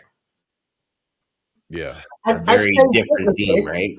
It's when we do stage hypnosis, we'll be more immersive. We'll play certain songs, as long as we're not sued for copyright infringement, to go with the skits that we're doing. Or we'll pump certain scents through the vents, or certain smells they will actually be smelling. Maybe there'll be smoke. But how many of us actually do that when we do one-on-one sessions with people that are in close proximity? We're only working on one wavelength. But if we're not working on Zoom, and again, someone's in close proximity, i.e. the same office, bringing music in, bringing smells in, bringing appropriate touch in, bringing all these to make it immersive, just like we would do to coach someone to be better on stage. We could coach someone in our office, but not to perform for us, but to transform. Mm-hmm. Scott says some people set their playlist by their mood, and some people set their mood by the playlist. He recommends Eye of the Tiger as your alarm. I will one up you, Scott, and say that it is the last segment of Star Trek Picard when they pumped the original Next Generation theme built out like a movie theme. That to me sets my day off in the right direction. Now I don't know why that would be with a nickname like Captain. You would think that I might Eye of the Tiger, yeah, definitely. Oh gosh, there are so many songs that are similar to that. Just for the Rocky soundtrack. Well, yeah, any Rocky. Yeah, there's and again, there's a different style of soundtrack. Late 70s. That almost transition. Even like the Top Gun stuff. Top Gun would be another one. If you like that American kind of thing. It works. Think about all the TV shows, the A-Team. If that was your jam, that you want to be a freedom fighter and on the run and live that lifestyle. The Fall Guy, again, and you want to talk about the hero's journey. Here's the guy behind the guy that he makes everybody else look good.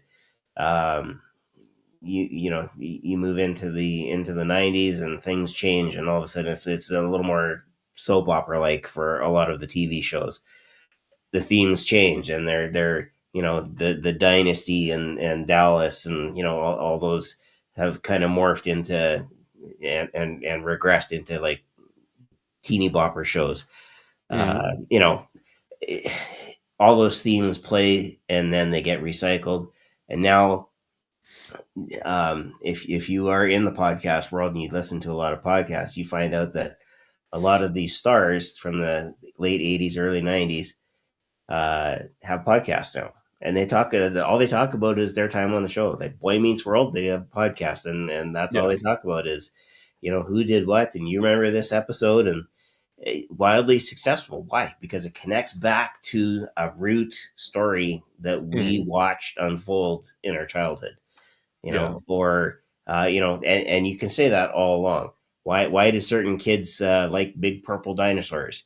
Well, I don't know. There was one on TV for like 10 years.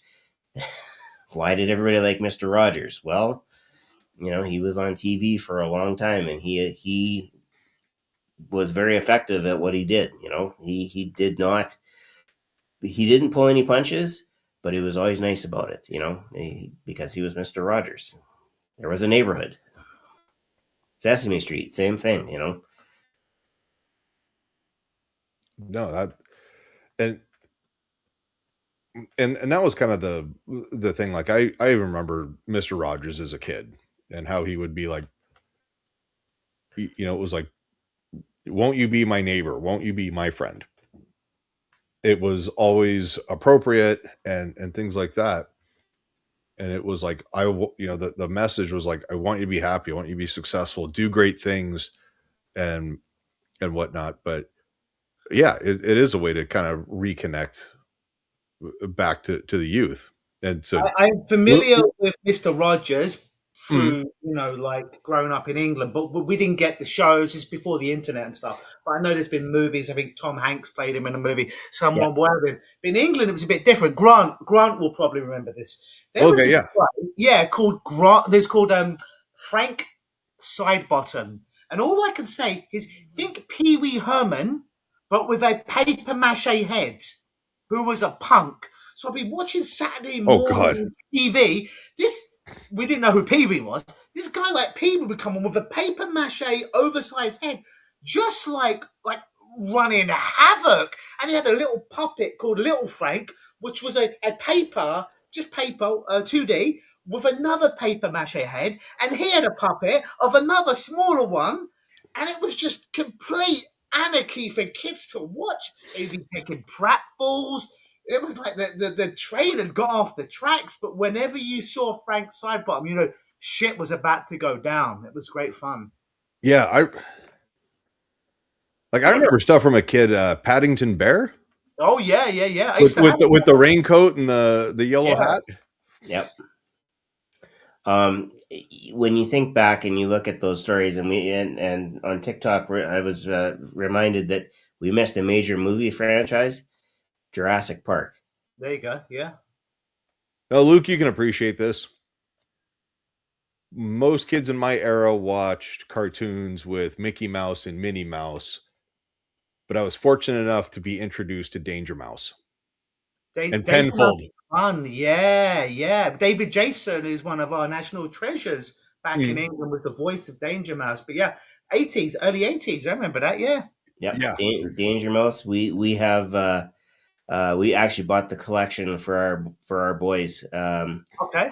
A great many years ago, and they wore the DVDs out, so they absolutely loved Danger. And again, it was different, right? When like Brian said, our diet was, you know, Mighty Mouse, Mickey Mouse, Donald Duck, Bugs Bunny, and the Roadrunner, and you know, that was kind of the main staple until the early '80s, when all of a sudden you got into like G.I. Transformers, Smurfs, and you know, those major franchises. The Chuck Jones, Tex Avery, Mont Blanc, you know, that type of stuff was, you know, it's all the Looney Tunes things. Yep. Thundercats. Jen is saying Thundercats. How could I forget the Thundercats? Sorry, Jen. And they've made a new He-Man movie. So when Skeletor dies at the end of He-Man in 1987, and he says, "I'll be back," he was telling the truth. We've got 40-something years later. Leto as Skeletor. It looks fun. Yeah, He-Man. Looking forward to that. But I did see the previews for it. I was like, all right, it's a lot of CGI, but it's done well. They're you know what, the movie that they did in the '80s could have used a little more CGI, I think. But they did a good job with what they had. What I like about it is that here's a movie or a cartoon franchise that a lot of kids grew up with, you know, again, and it spun off She-Ra, and you know, because you couldn't forget the girls. Jen saying, "Oh my God, there's a new He-Man movie." Yes, Jen, I think it's been out already. But Jen also said, "Yeah, She-Ra," and you know, if it's not out yet, it just got released. Yeah, it's not out yet. They just released a trailer. I think it's coming out in June. Coming out in June. Okay, there we go. Yeah, it's gonna be fun. So you have this franchise that looks like it's done its thing. It sold the toys that it needed to sell, and it died, right? And then all of a sudden, it's a movie, and it kind of brings you back to your childhood a little bit. And now, like you said, there's a new movie coming out. We rode the wave. All the kids got to about 12, 13, and then went, we like girls now. Cool. What's the next, you know, gimmick that's going to come out? Yeah. And you know, cartoons by and large, they if you get to 3 years with any cartoon series, you're doing good, because that's kind of your cycle. After that, kids get bored, and then they'll pick up the next cartoon. Well, right? and then Animaniacs came out, and it was like, okay, here's a little bit more current events that, you know, kids could identify with, and it kind of took the humor up just a little bit, but it was also because a lot of the Looney Tunes stuff, it was like, you can't show that on TV anymore, which makes it so much. And a lot of like your stereotypes and the sayings from way back when, it really kind of sparked a lot of conversations with me and my parents, where I'm like, why did they do that? And it was like, well, way back when this happened, little history lesson.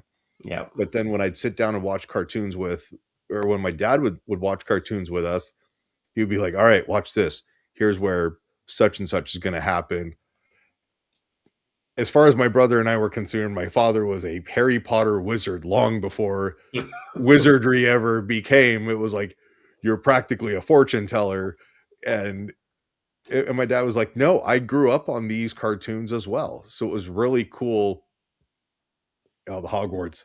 It It's was not really, one, I've never watched the Harry Potter movie, never played a game or read a book, but my girlfriend yeah. loved it. I got it for her for Christmas. She's playing that game. She enjoyed it. Yeah. So it was really cool when my kids got to the age where they were kind of getting into cartoons that I got to kind of be my dad and have their appreciation. The old Bugs Bunny and Elmer Fudd and Daffy Duck and stuff blows up in the characters' faces. But yeah, it's Yeah. And Scott points it out here, nostalgia sells. Disney used to have a 3-season limit rule, and Gargoyles has a very long season 3 because of that rule. Absolutely. And I know cartoons that lasted 12 episodes that still have their place in. Don't worry, Becca. I've never watched all of Harry Potter either. me neither. Yeah, Never watched anything of Harry Potter. yeah. Very aware of it. Never read the book or watched any movies or played the game. I was more of a Lord of the Rings kind of a guy, or the Hobbit, and if they would have made a couple of other books into series, I think I probably would have been watching those as well. Jen also points out that the exception to the rule, of course, is The Simpsons, and now they have a longer lifespan if it's a more adult version of a cartoon like American Dad or those types of shows. We have another Simpsons movie coming out this year. Second Simpsons movie. There you go. Yeah. So you have all these things. We have all these, and I bring it back because we should circle back to the reason that we're here is kind of about hypnosis. To bring all we're this doing back past to life regression right now. We have all these stories that we can access. In many cases, those stories are how people make sense of the world that they're in. Right. And if we can, I don't want to say interrupt them, but if we can work with them so that they get a slightly different understanding that leads to the behavior that sets them on the path that they want to be on instead of the one that they are on, that's success. Yeah. No, I totally agree. That's Lord of the Rings. That's the book about walking. Yes, it is. That's a Kevin Smith bit. Kevin Smith does the famous movie director star. He does a whole bit about Lord of the Rings. It's just about walking. He does like a 5-minute bit. It's great.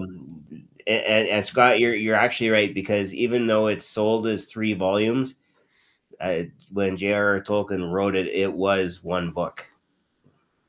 So when you think about that, The Hobbit was 1 book. It wasn't 3 different movies. It was, that's a lot of writing, and that's a lot of creating to make all of those characters come to life in different worlds, doing different things, and making sure that over the course of the history of Middle Earth, everything was congruent and actually fit. Like that's some phenomenal creativity and focus. So it's kind of wild how that happens. Oh yeah. There's a whole form of therapy that's been out for a long time, but it never got enough mainstream movement behind it. It's called movie therapy, and essentially what it is there's a book and like an encyclopedia of every problem and a movie that deals with the problem on some way. And I think the book's called Watch These 2 movies and Call Me in the Morning, something like that. But if you've got a client that's got social anxiety, you go through this book and you find 2 movies that deal with social anxiety, and you tell them watch it from this perspective. So you set the frame. It isn't just watching a movie and eating popcorn. You're watching it from a certain perspective, and for some people, it's bloody powerful. And I don't know one form of therapy or change work that works for 100% of people all the time. But I know 1% here, 1% here, 1% here. So if we can amalgamate as much as we can in a session, so we hit, I call it the MMA, the mixed martial arts of change work. So we don't if we can't punch it out, we'll kick it out. If we can't kick it out, we'll choke it out. If we can't choke your problem out, we'll get an arm bar. If we can't get an arm bar, we'll get an ankle lock. You know, whatever we need to use in order to knock this, to slay this and dragon. There you go. if all else fails, we'll kill it with fire. There you go. Yeah, exactly. But you also bring up an interesting point, right? Is that the more tools that you have in your toolbox, the more ways there are, and the more vectors there are for you to get in, do the job, and get them on their way. You don't necessarily just learn that overnight, like we talked about. It takes time to develop. It takes time to learn.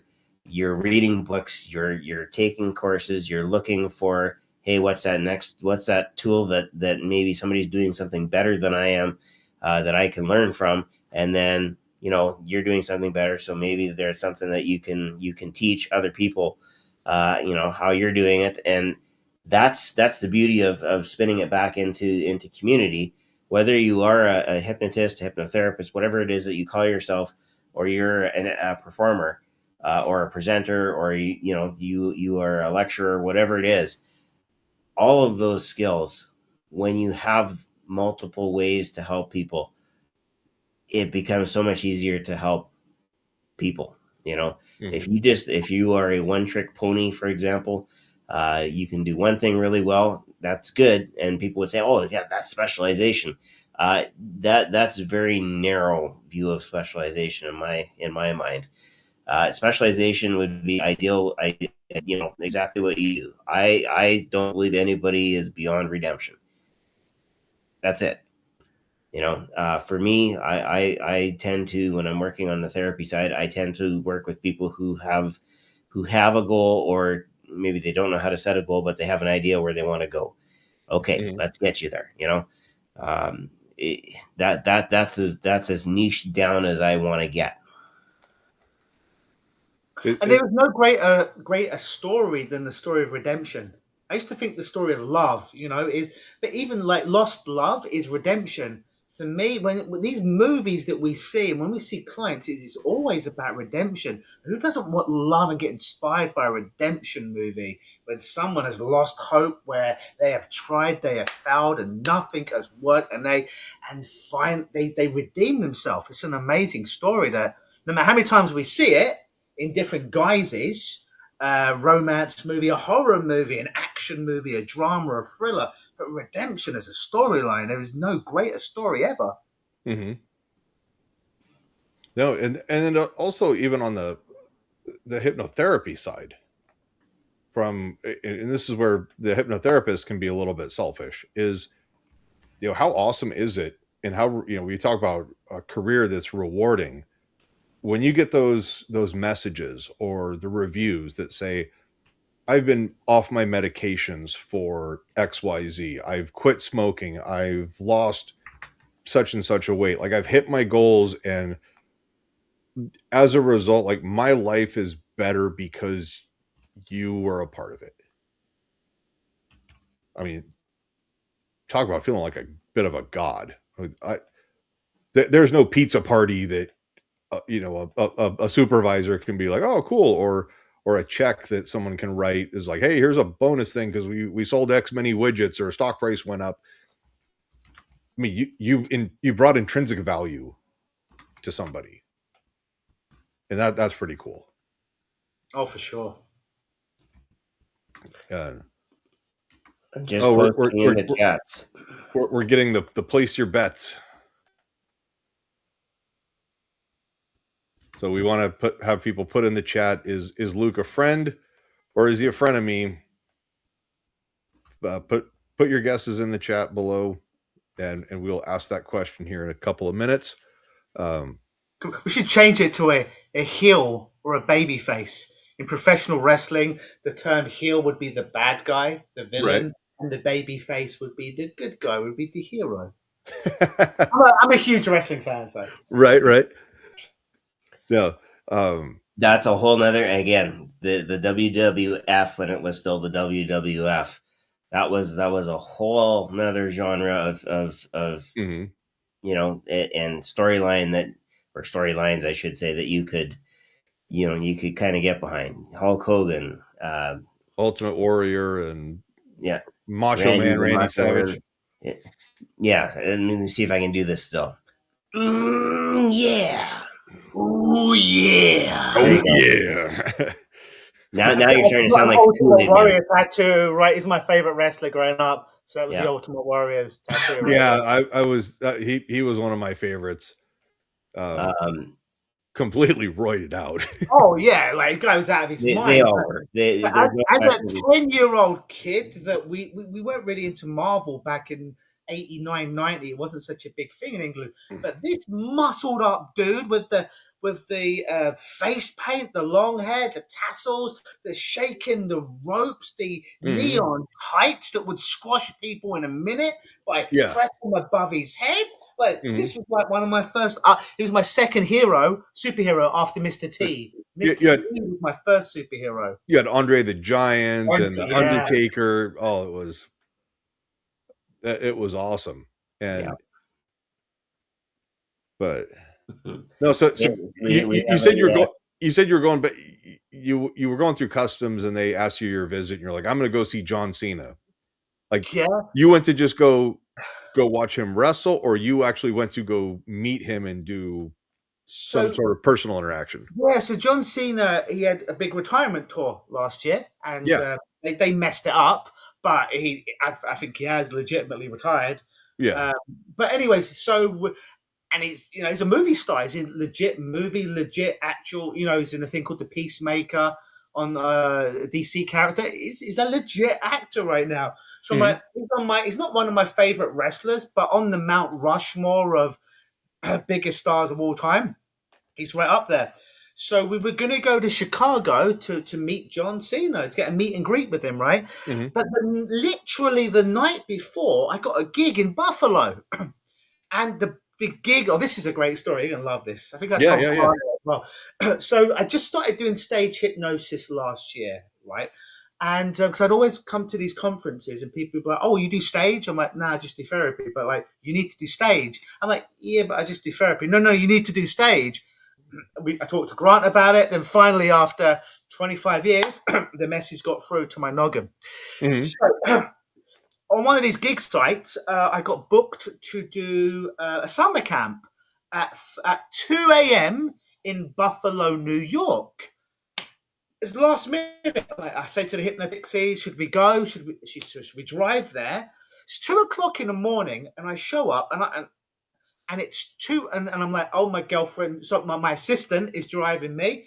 We usually film everything for insurance purposes. Is that okay? Yeah, your liability. Yeah, for liability, for your safety, for my safety. We're not allowed women. So that should have been red flag number one. But I didn't know what I was getting into. Long story short, she's upstairs. I show up, and there are 200 Orthodox Jews. 200 Orthodox Jews. So I show up, and I don't understand this world. They didn't preempt me. There's certain things you can say. There was nothing inside you about this that went Mazel Tov.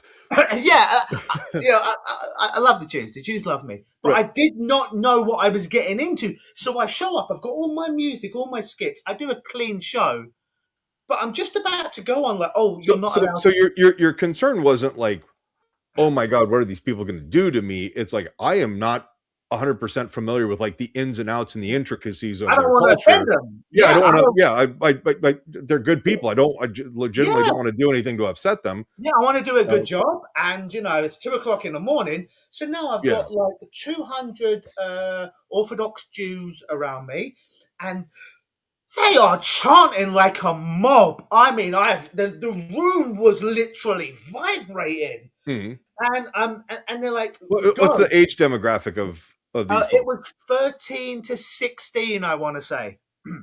So if I remember correctly, that's about that age where they kind of are able to sort of, oh wait, no, I'm sorry. I'm mixing them up with Amish, because Amish, they have a thing where they're that age where it's like, hey, you can kind of go experience Western culture a little bit, get it out of your system, and then decide, do you want to stay within the community? But yeah, 13 to 16, you're preparing for your bat mitzvah or bar mitzvah. Now, if I knew what I was walking into, I would have customized it. everything's fine. But my music is playing, and they're like, oh, I'm just about to go on, like, oh, do you play music? Yeah, you're not allowed to play music. You're not allowed to mention movies. You're not allowed to mention women. You're not allowed to mention the outside world. You can't say the word hypnosis. And my 90-second voiceover is almost up, and now you're live.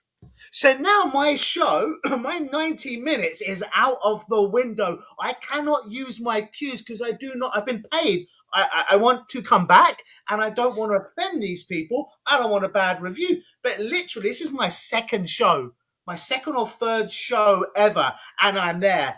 And I'm like, oh, well, it's time to sink or swim now. And I've got these, for want of a better word, these. What would Grant Saunders do? Looking at me, giving me the stink eye, the evil eye, making sure I don't say anything wrong. Naturally, I'll use some colorful language from time to time. I'm cutting that stuff out, and they're just evil eyeing me the whole point. And I'm just like, and suddenly I'm doing something, and then someone comes in my ear.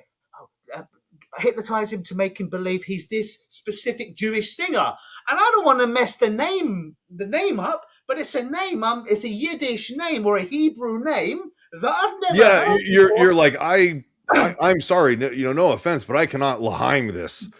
And, yeah, it's 2:00 in the morning, and I'm the name is here, and I'm wanting to.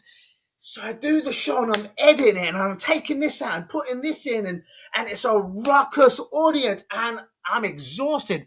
And we get to the end, and at the end, the elders come up to me and they say, thank you so much. Thank you for doing such a respectful show. And then for an hour and a half, we're talking like 3:30 a.m. to 5, they would not let me leave the room. They mobbed me. It was my first time of literally feeling like a mob, like a music, a rock star. I could not move. Yeah. They would not let me leave the room. Hey, would hypnosis work for baseball? I'm having some problem with baseball. I'm having some problem with myself. An hour and a half, like at 3:30 a.m. and I'm doing. I mean, you want to talk about a culture or religion that is based an awful lot on faith. You come in and you're like, okay, you can do this. Okay. And there's like, yeah, anything's possible. And the curiosity that's there is amazing. And then the next day, went and met John Cena in Chicago. There you go. Oh man, yeah. Chris Jones actually did I know. I talked to him about it. it. Yeah, he did like a YouTube thing with him, and he said that like John Cena was like he showed up. Chris, I don't think he'll mind me saying this. He showed up and he was like, he was excited and a lot of energy. And John Cena just sat with him and just helped to calm him down, relax him, really get him into that kind of state of like, what's the deal? This is what you're going to say. This is what I'm going to say. He's like, yeah, he was so professional. He was so nice to him. Oh, John Cena's a bit like a robot. Like he's so well oiled. He's so used to everybody just fawning all over him. Yeah. Where it's kind of like, all right, here, this is fine. It's like, at least Chris wasn't crying. Yeah. Yeah. And yeah, he's one of the guys that he's somebody that I think I would really enjoy having like some one-on-one time, just going like, yeah, let's collaborate on do something. That would be really cool. Because I like what he's about as far as the message that he wants to get out to his fans. Yeah.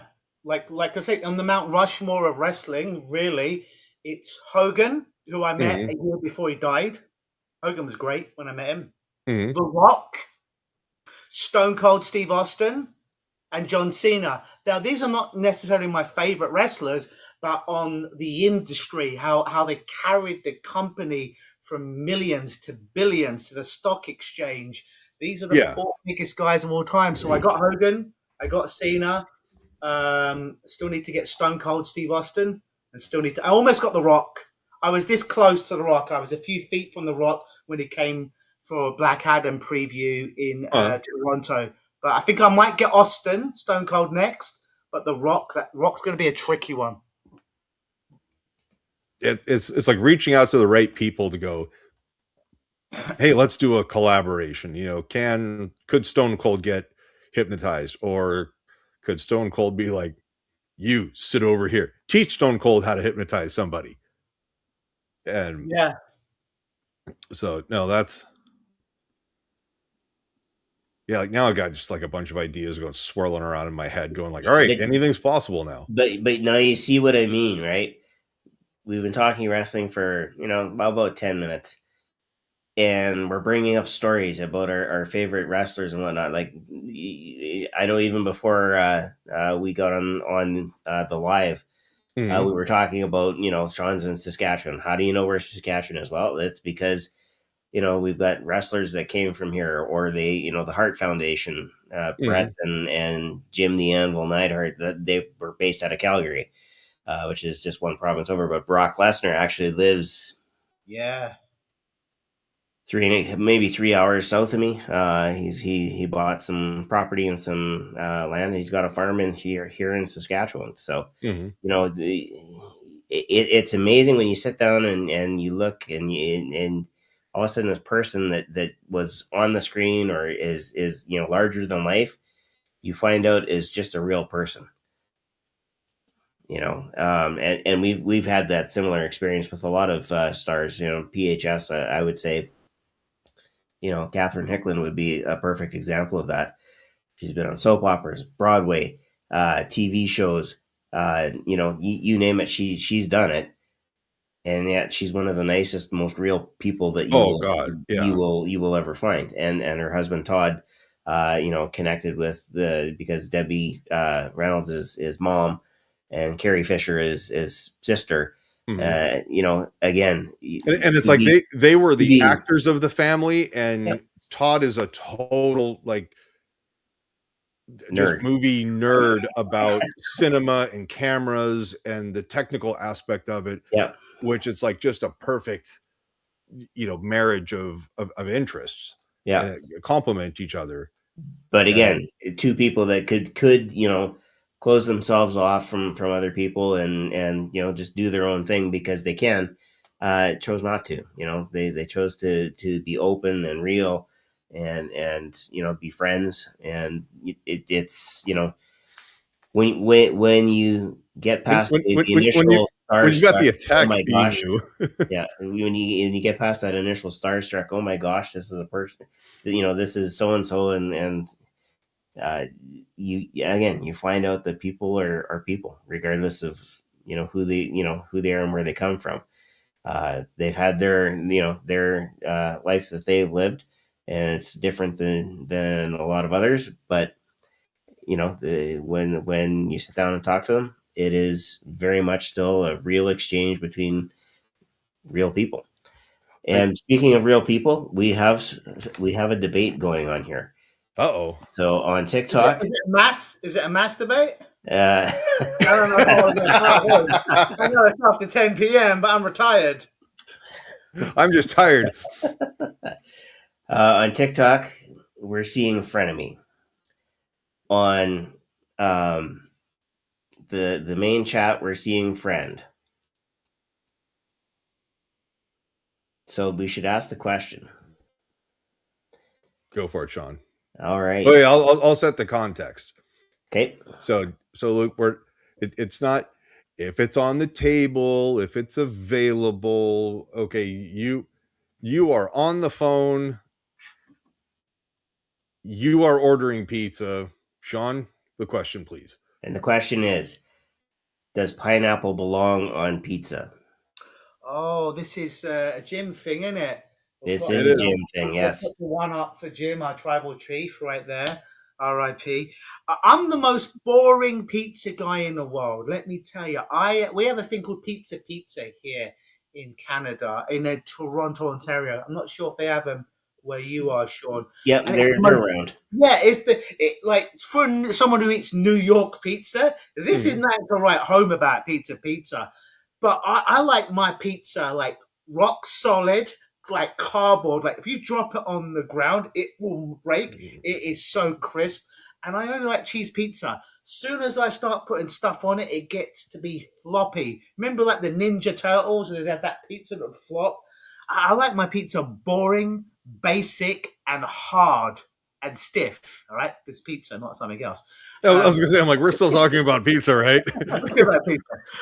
So Scott is. I can hear Scott feverishly typing on the keyboard right now, and with his extra finger So back to my model of the world, I ain't putting no pineapple on my. I ain't putting nothing on my pizza. It ain't just pineapple. I ain't putting nothing on it.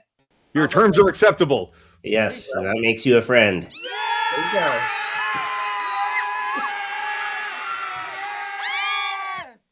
I was gonna say when you started looking up and pointing, I was like, is he starting to like dodge lightning bolts or something like that? The Jim is just going to be throwing down. Yeah.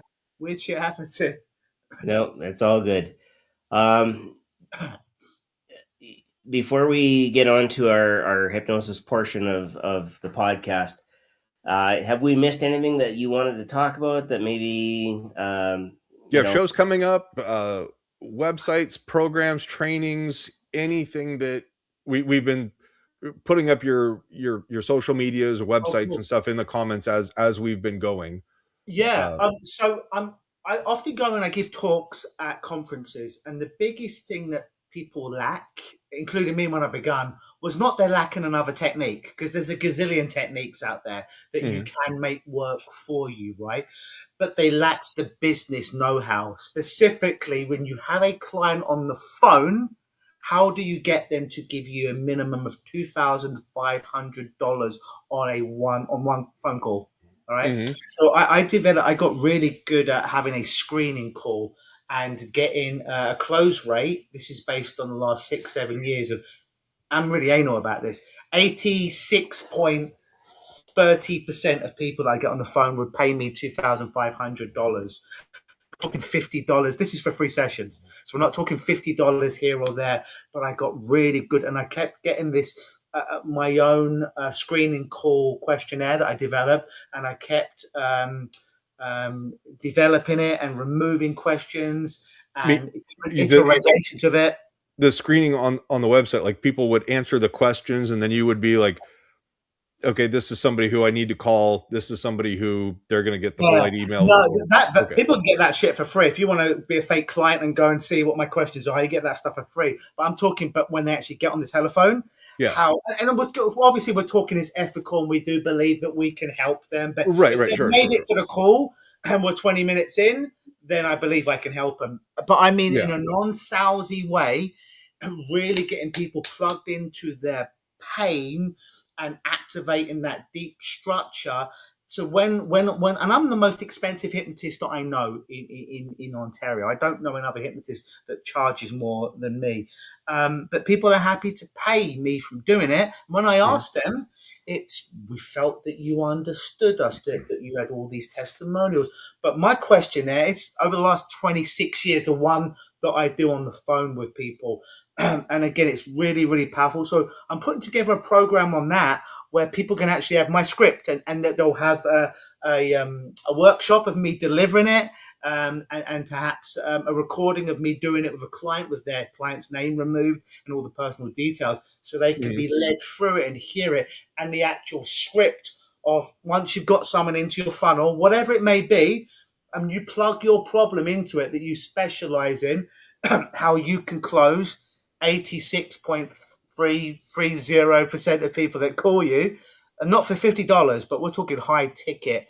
So I'm putting together a program for that for hypnotists that are professionals that want to make more money and deserve to make more money for what they do, but they want to really get the right people in front of them and keep those people's feet to the fire, so to speak, and lead them on a journey where at the end they come out of the hole, they come out into the beautiful sun, but really they're not wishy-washy. What's the biggest objection we have with clients? Let me think about it. I never get someone saying no. No's okay. No just means no. It's fine, Yeah. Yes is great. It's let me get back to you. And I've erased that. There's no let me get back to you. There's no let me thinking about it. And I deal with that within the first 5 minutes of the call. And I'll teach this. This stuff's off the table. So it's a yes or it's a no. And people are shocked. Like, are you okay? Give me a yes or a no. And people are shocked when I say, are you comfortable saying no to me? Because nobody's ever said it's okay to say no. It's okay if you don't want to work with me, but just tell me no. But don't be wishy-washy. Don't say I need to think about it, because that's just a nice way of saying no.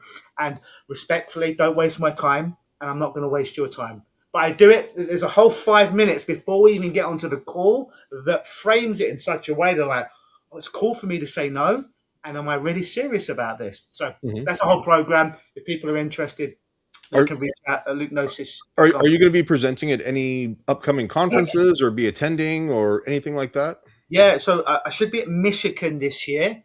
I will be at the Canadian. I hear this goofy guy's putting it on in Oh September. yeah, some guy. What's his name? Pete. Dan Goyette. Steve, something. I think that's in September. We've got the Canadian Hypnosis Conference. I want to say in October, Yep. and I will, the one in the Heartland. I think I might be at Heartland in a couple of months. We're just Mhm. finalizing that. And there's one in Florida, the Orlando, Florida one in May. I will either be there or there's a new one in LA that's coming out. I want to say October, November. So yeah, I'm going to be in a lot of them this year. Oh, good, good, good. Yeah. Yeah. Sorry, Circling back. as far as shows, most of my shows they go up on my YouTube. They're generally around Toronto, but if someone's a couple hundred miles away, you know, in New York or Buffalo, Is there a website where you actually have like, I don't want to say tour dates, but where people can say, hey, here's where you're going to be and when? yeah, probably. You see this? If the people want to scan that T-shirt right now, they can. Right. Or they want to pause this video and scan it, or they could just go to Luke Gnosis that's on the screen, and basically that's my hub of every other website I've got is going to come off of lukegnosis.com, whether Oh, it be nice. therapy for people, business for hypnotists, or stage shows and mentalism. Lukegnosis.com is the best place to go to. I love it. Circling back, Scott did some research for us. He did find the it's called The Motion Picture Prescription: 200 Movies to Help You Heal Life's Problems by Gary Solomon. There you can go. get it on that Sunken Continent website, Amazon. Oh no, that's Atlantis. Okay. The Amazons, the Atlanteans, you know, I guess they were at odds. So they Right. say. But yes, you can get it on Amazon. And you know, again, we talked a lot tonight about those stories that kind of helped shape our lives.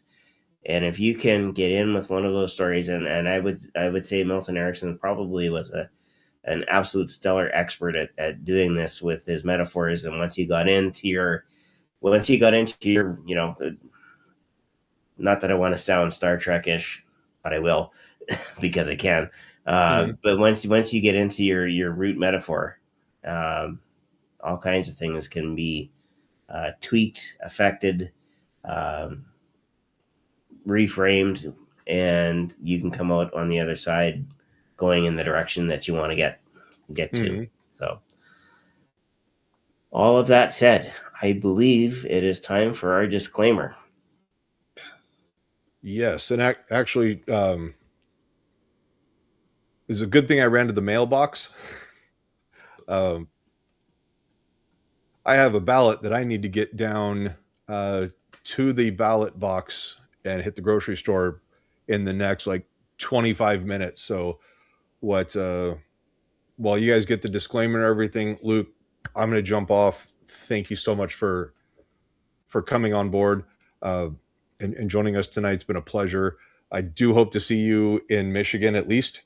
You know, I'll see what my summer schedule permits. And yeah, Captain. Awesome. All right. Until next time, sir. Yes, in 2 weeks' time, we will see you again. Wonderful. You guys take care and have a good night. Thanks, Brian. Good night. All right. We'll do that just like that. And we will start the disclaimer. And I always like the way Mike Mandel says it. Disclaimer, and then gets into this disclaimer. But the bottom line is this. If you're driving, if you're doing something that relies on focus, you know, cooking, and I actually did have that on, you know, how we would do that on TikTok, right? We'd do a quick session or whatever. And I jokingly said, and if you're cooking, you know, turn this off now. And one of the ladies said, well, it's a good thing you said that because I was just chopping vegetables. But whatever it is, if you need to focus on that, turn this off. You can always come back to this later. Because it will be on YouTube and there will be replays available as long as YouTube exists, right? And they let us keep it on there, I guess would be the other thing.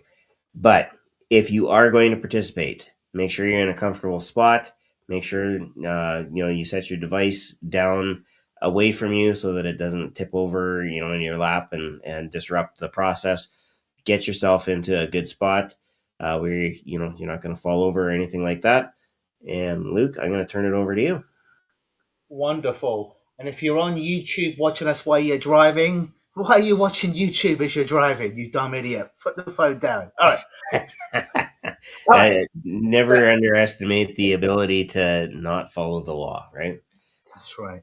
That being said, if you just go ahead and you just focus right here on me. And what I want you to do in a moment is I want you to keep your head stock still. Do not move your head. But in a moment, I'm going to raise my hand up towards the top of the camera. As I do that, I want you to take the biggest, most powerful, strongest, deepest breath of your life into your lower stomach. You're going to roll your eyeballs back into the top of your cranium, and you're going to hold your breath for as long as you can, but not a moment longer. So it'll look a little bit like this. I'm doing a trial run now. As my hand goes up, my eyeballs roll all the way into the top of my head as I look to an imaginary window on the top of my head. And at the same time, if I was not talking, I'd hold my breath. And at some point, I'd need to breathe. And when I need to breathe, I'd simply breathe out, let my eyeballs roll forward, then close my eyes as I allow my chin and my head to drop down in a safe, comfortable manner with my mouth and jaw relaxed. So that being said, head stock still, don't move your head. Look at my hand, big deep breath in. Let your eyeballs follow my hand all the way to the top of the screen. Roll your eyeballs all the way to the top of your head. Keep staring at an imaginary window in the top of your head as you hold your breath for as long as you can, but not a moment longer. And now when you breathe out, allow your eyeballs to roll forward. Close your eyes. Keep them closed unless I specifically ask you. Otherwise, let your head drop in a comfortable, safe position.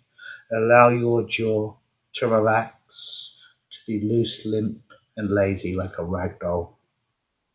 In a moment, not just yet, but in a moment, I'm going to count down from 3 to 0. When my count reaches 0, you're simply going to allow yourself to go even deeper than you are right now. So let's begin. 3, just allow yourself to go deeper and deeper and deeper. 2, the deeper you go, the better you feel. The better you feel, the deeper you go. 1, almost there, so close, almost there. 0, starting now. Starting right now. Every noise, every sound you hear, inside and out, are just signs, just signals for you to come back to my voice and follow my suggestions even easier. And starting right now, everything you feel inside and out of your body is just a sign, just a signal for you to focus on my voice and follow my suggestions even easier. And absolutely nothing I do or say will disturb or disrupt you in any way, shape, or form. And starting right now, every suggestion I give you, no matter how silly or strange it seems, becomes your new reflex default action. Nod your head because you understand and accept. That's right. Starting right now, every suggestion I give you from this moment forward becomes your new default setting, your new normal, your new way of being. Nod your head because you understand and accept. That's right. And starting right now, every breath you take, Every move you make, every moment that ticks by, every thought that wanders in and out of your mind, every sensation you feel on your skin, and every thought that just, that's right, inside your head are all just signs, all just signals for you to simply allow yourself to go even deeper. In a moment, not just yet, but in a moment, I'm going to count from 5 to 0. Now, the closer I get to the 0, the closer you get to the 0. And when I get to the 0, you get to the 0 and go right through it into the other side, into a place called hypnosis and trance, which is truly transformative and amazing. So let's begin our journey. 5. Getting closer and closer and closer.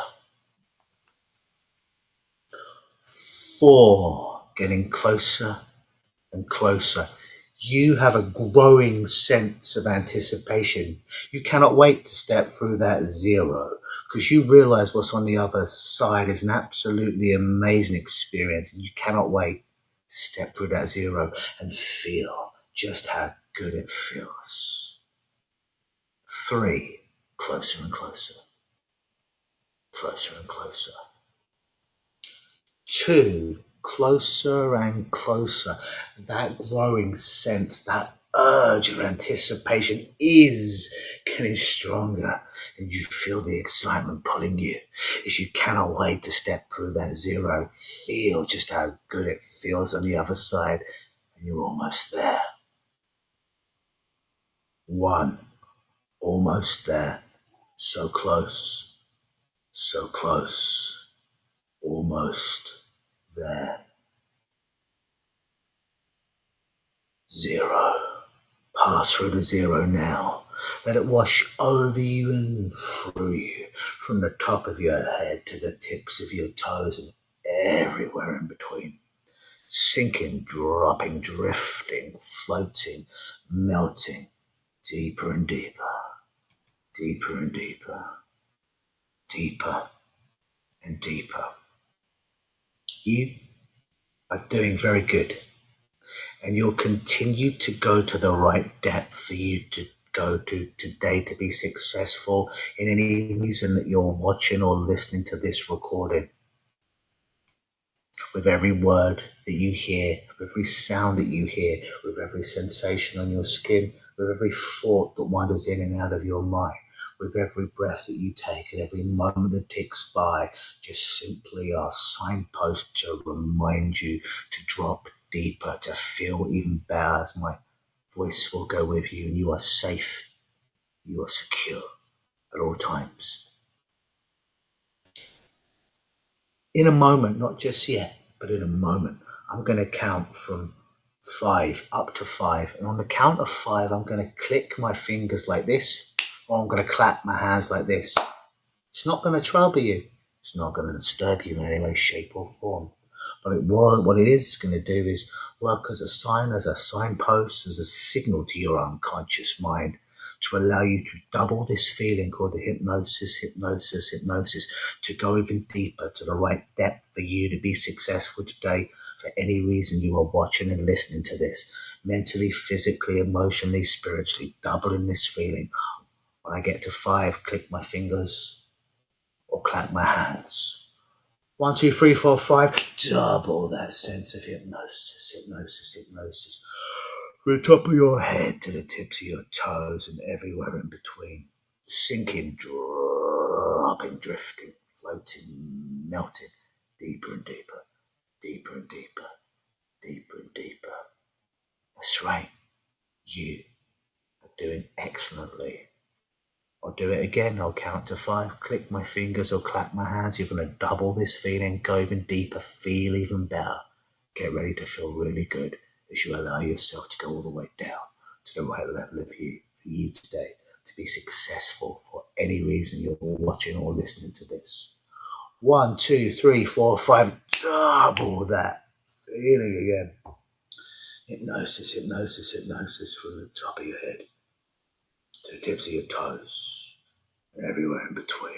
Sinking, dropping, drifting, floating, melting, deeper and deeper, deeper and deeper, deeper and deeper. That's right. You are doing very good.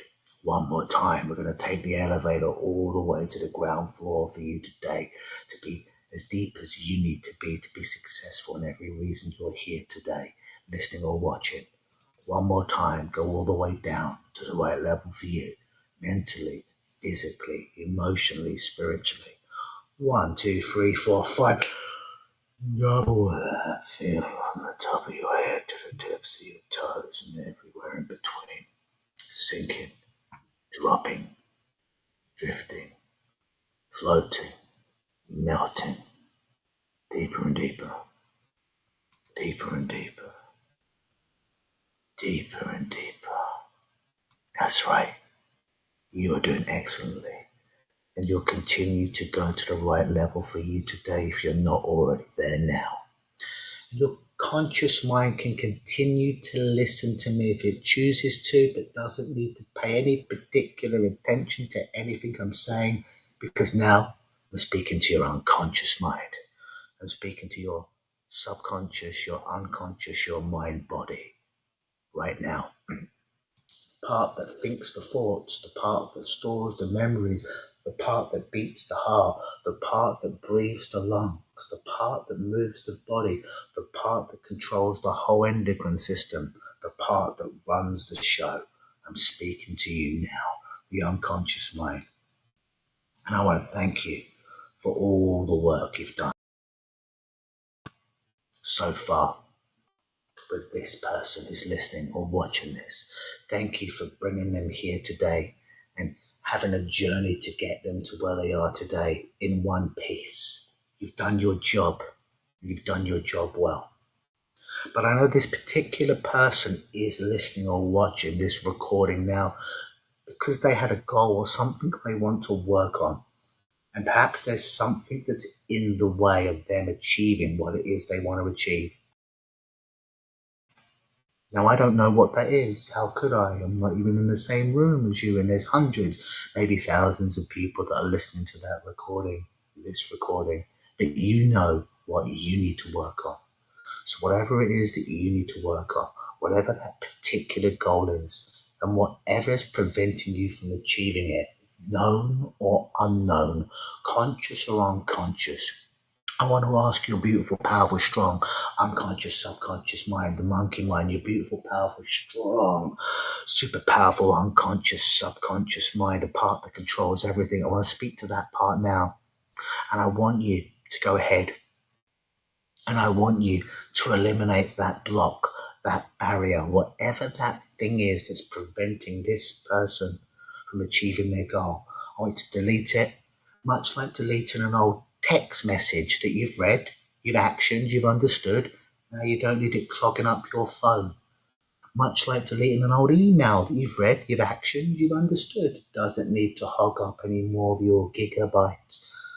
Much like deleting an old voicemail on your phone.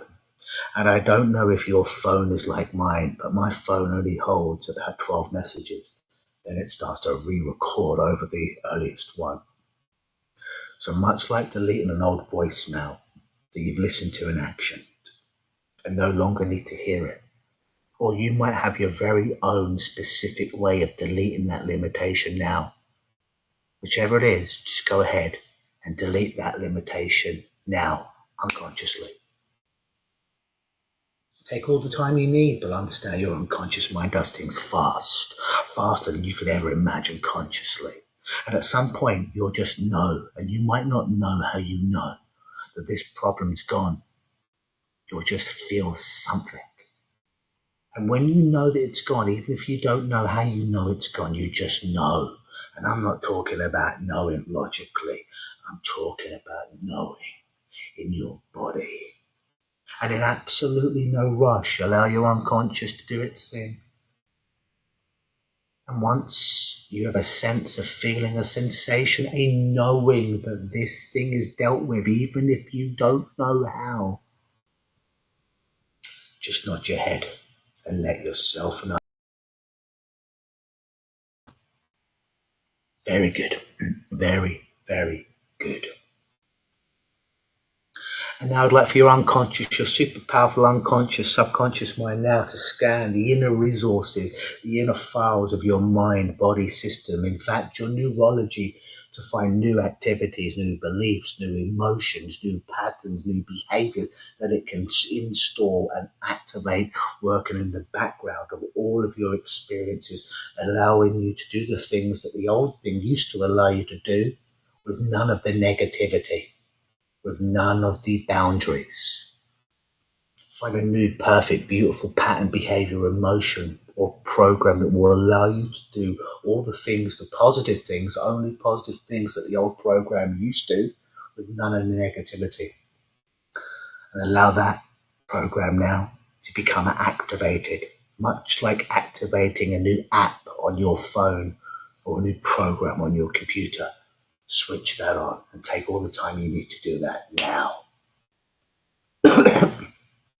And once that's done, and only when that's done, in a moment, not just yet, but in a moment when all this work is done, and you might not know how it's done, but when all this work is done here today, and will perhaps continue as you sleep tonight or go about your day if you're listening to it earlier on. And it will be working much like a screensaver on your cell phone, much like a screensaver on your computer that you don't even realize it's working until you stop. And that picture just pops up. And it makes you feel all warm and fuzzy inside. So when you know this program has been installed and activated and you're ready to spend the rest of your day or night in a way that supports you, knowing that this work is done and allowing this resource to be activated and always working in the background of your experience, then, and only then, allow yourself to come back into your body, wiggle your fingers and toes, and when everything's done and everything's where it needs to be, then, and only then, open your eyes and feel amazing.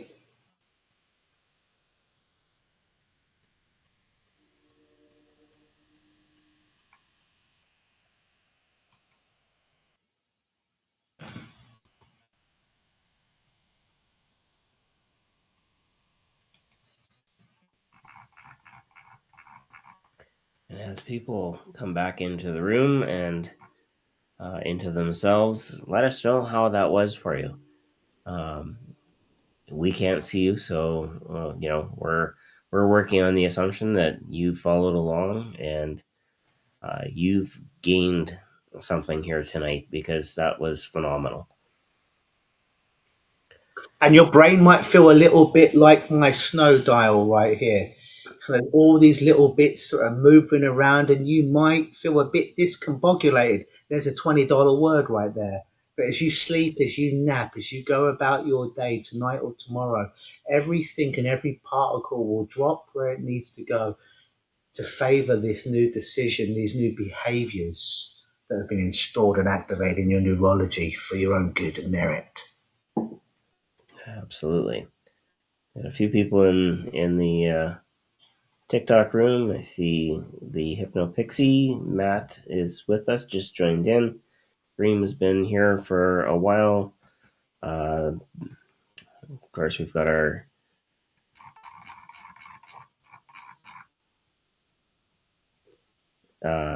Scott wants you to post the link to the book. Okay, I will do that. While we're waiting for people to let us know how things are. Hopefully, everybody's made it back into the room and into themselves. Give me just a second here. I am going to grab that link for the book, because there it is.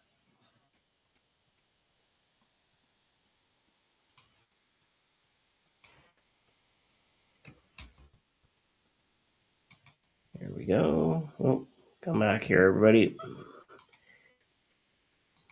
That's what I want.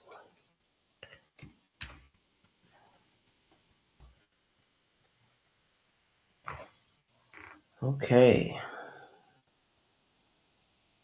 Not seeing any feedback. That's not necessarily an issue. I know the change work that you just performed in the space of, I don't know, 15-ish minutes.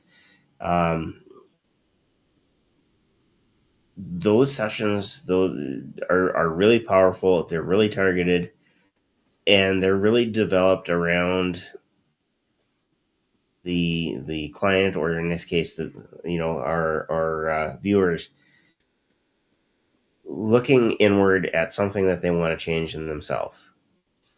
And we talked a little bit about being specialists and niching down and whatnot. That's the type of change work that fits in it can't be niched down. It's meant to be like that because it's directed at the person that needs to change and wants to change.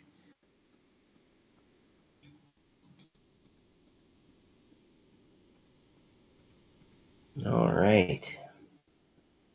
Not seeing anything in either chat, and again, that's not necessarily a bad thing. That's maybe just means that the snow globe is it's pushing the snow around.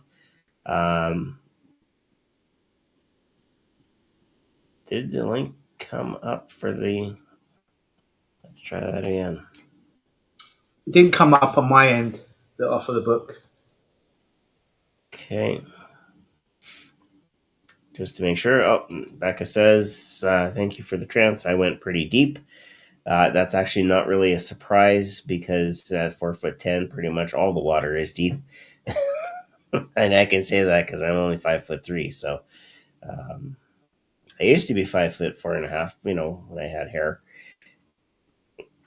But yeah, no, it definitely is an experience. And for anybody who's watching this later on, the one thing I will say is be open to the experience. We talked about that. When you're onboarding with clients, you're looking to make sure they're actually open to the experience, and that's important. At least I can still make you laugh.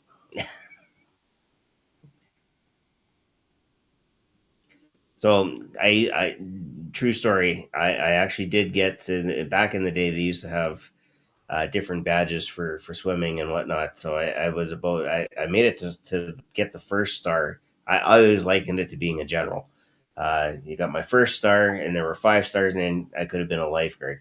But I didn't think anybody really wanted somebody as stocky as I am to, splash into the pool and rescue them. So, and we moved, so there wasn't much point in continuing that. There wasn't really a good pool to learn from. But yeah, and I know from experience that it doesn't matter where you jump in the pool, it's always kind of deep. So Becca said she almost nodded off to sleep after. Well, it is what is it, 2, almost 3 o'clock in the morning. I think we would have forgiven you,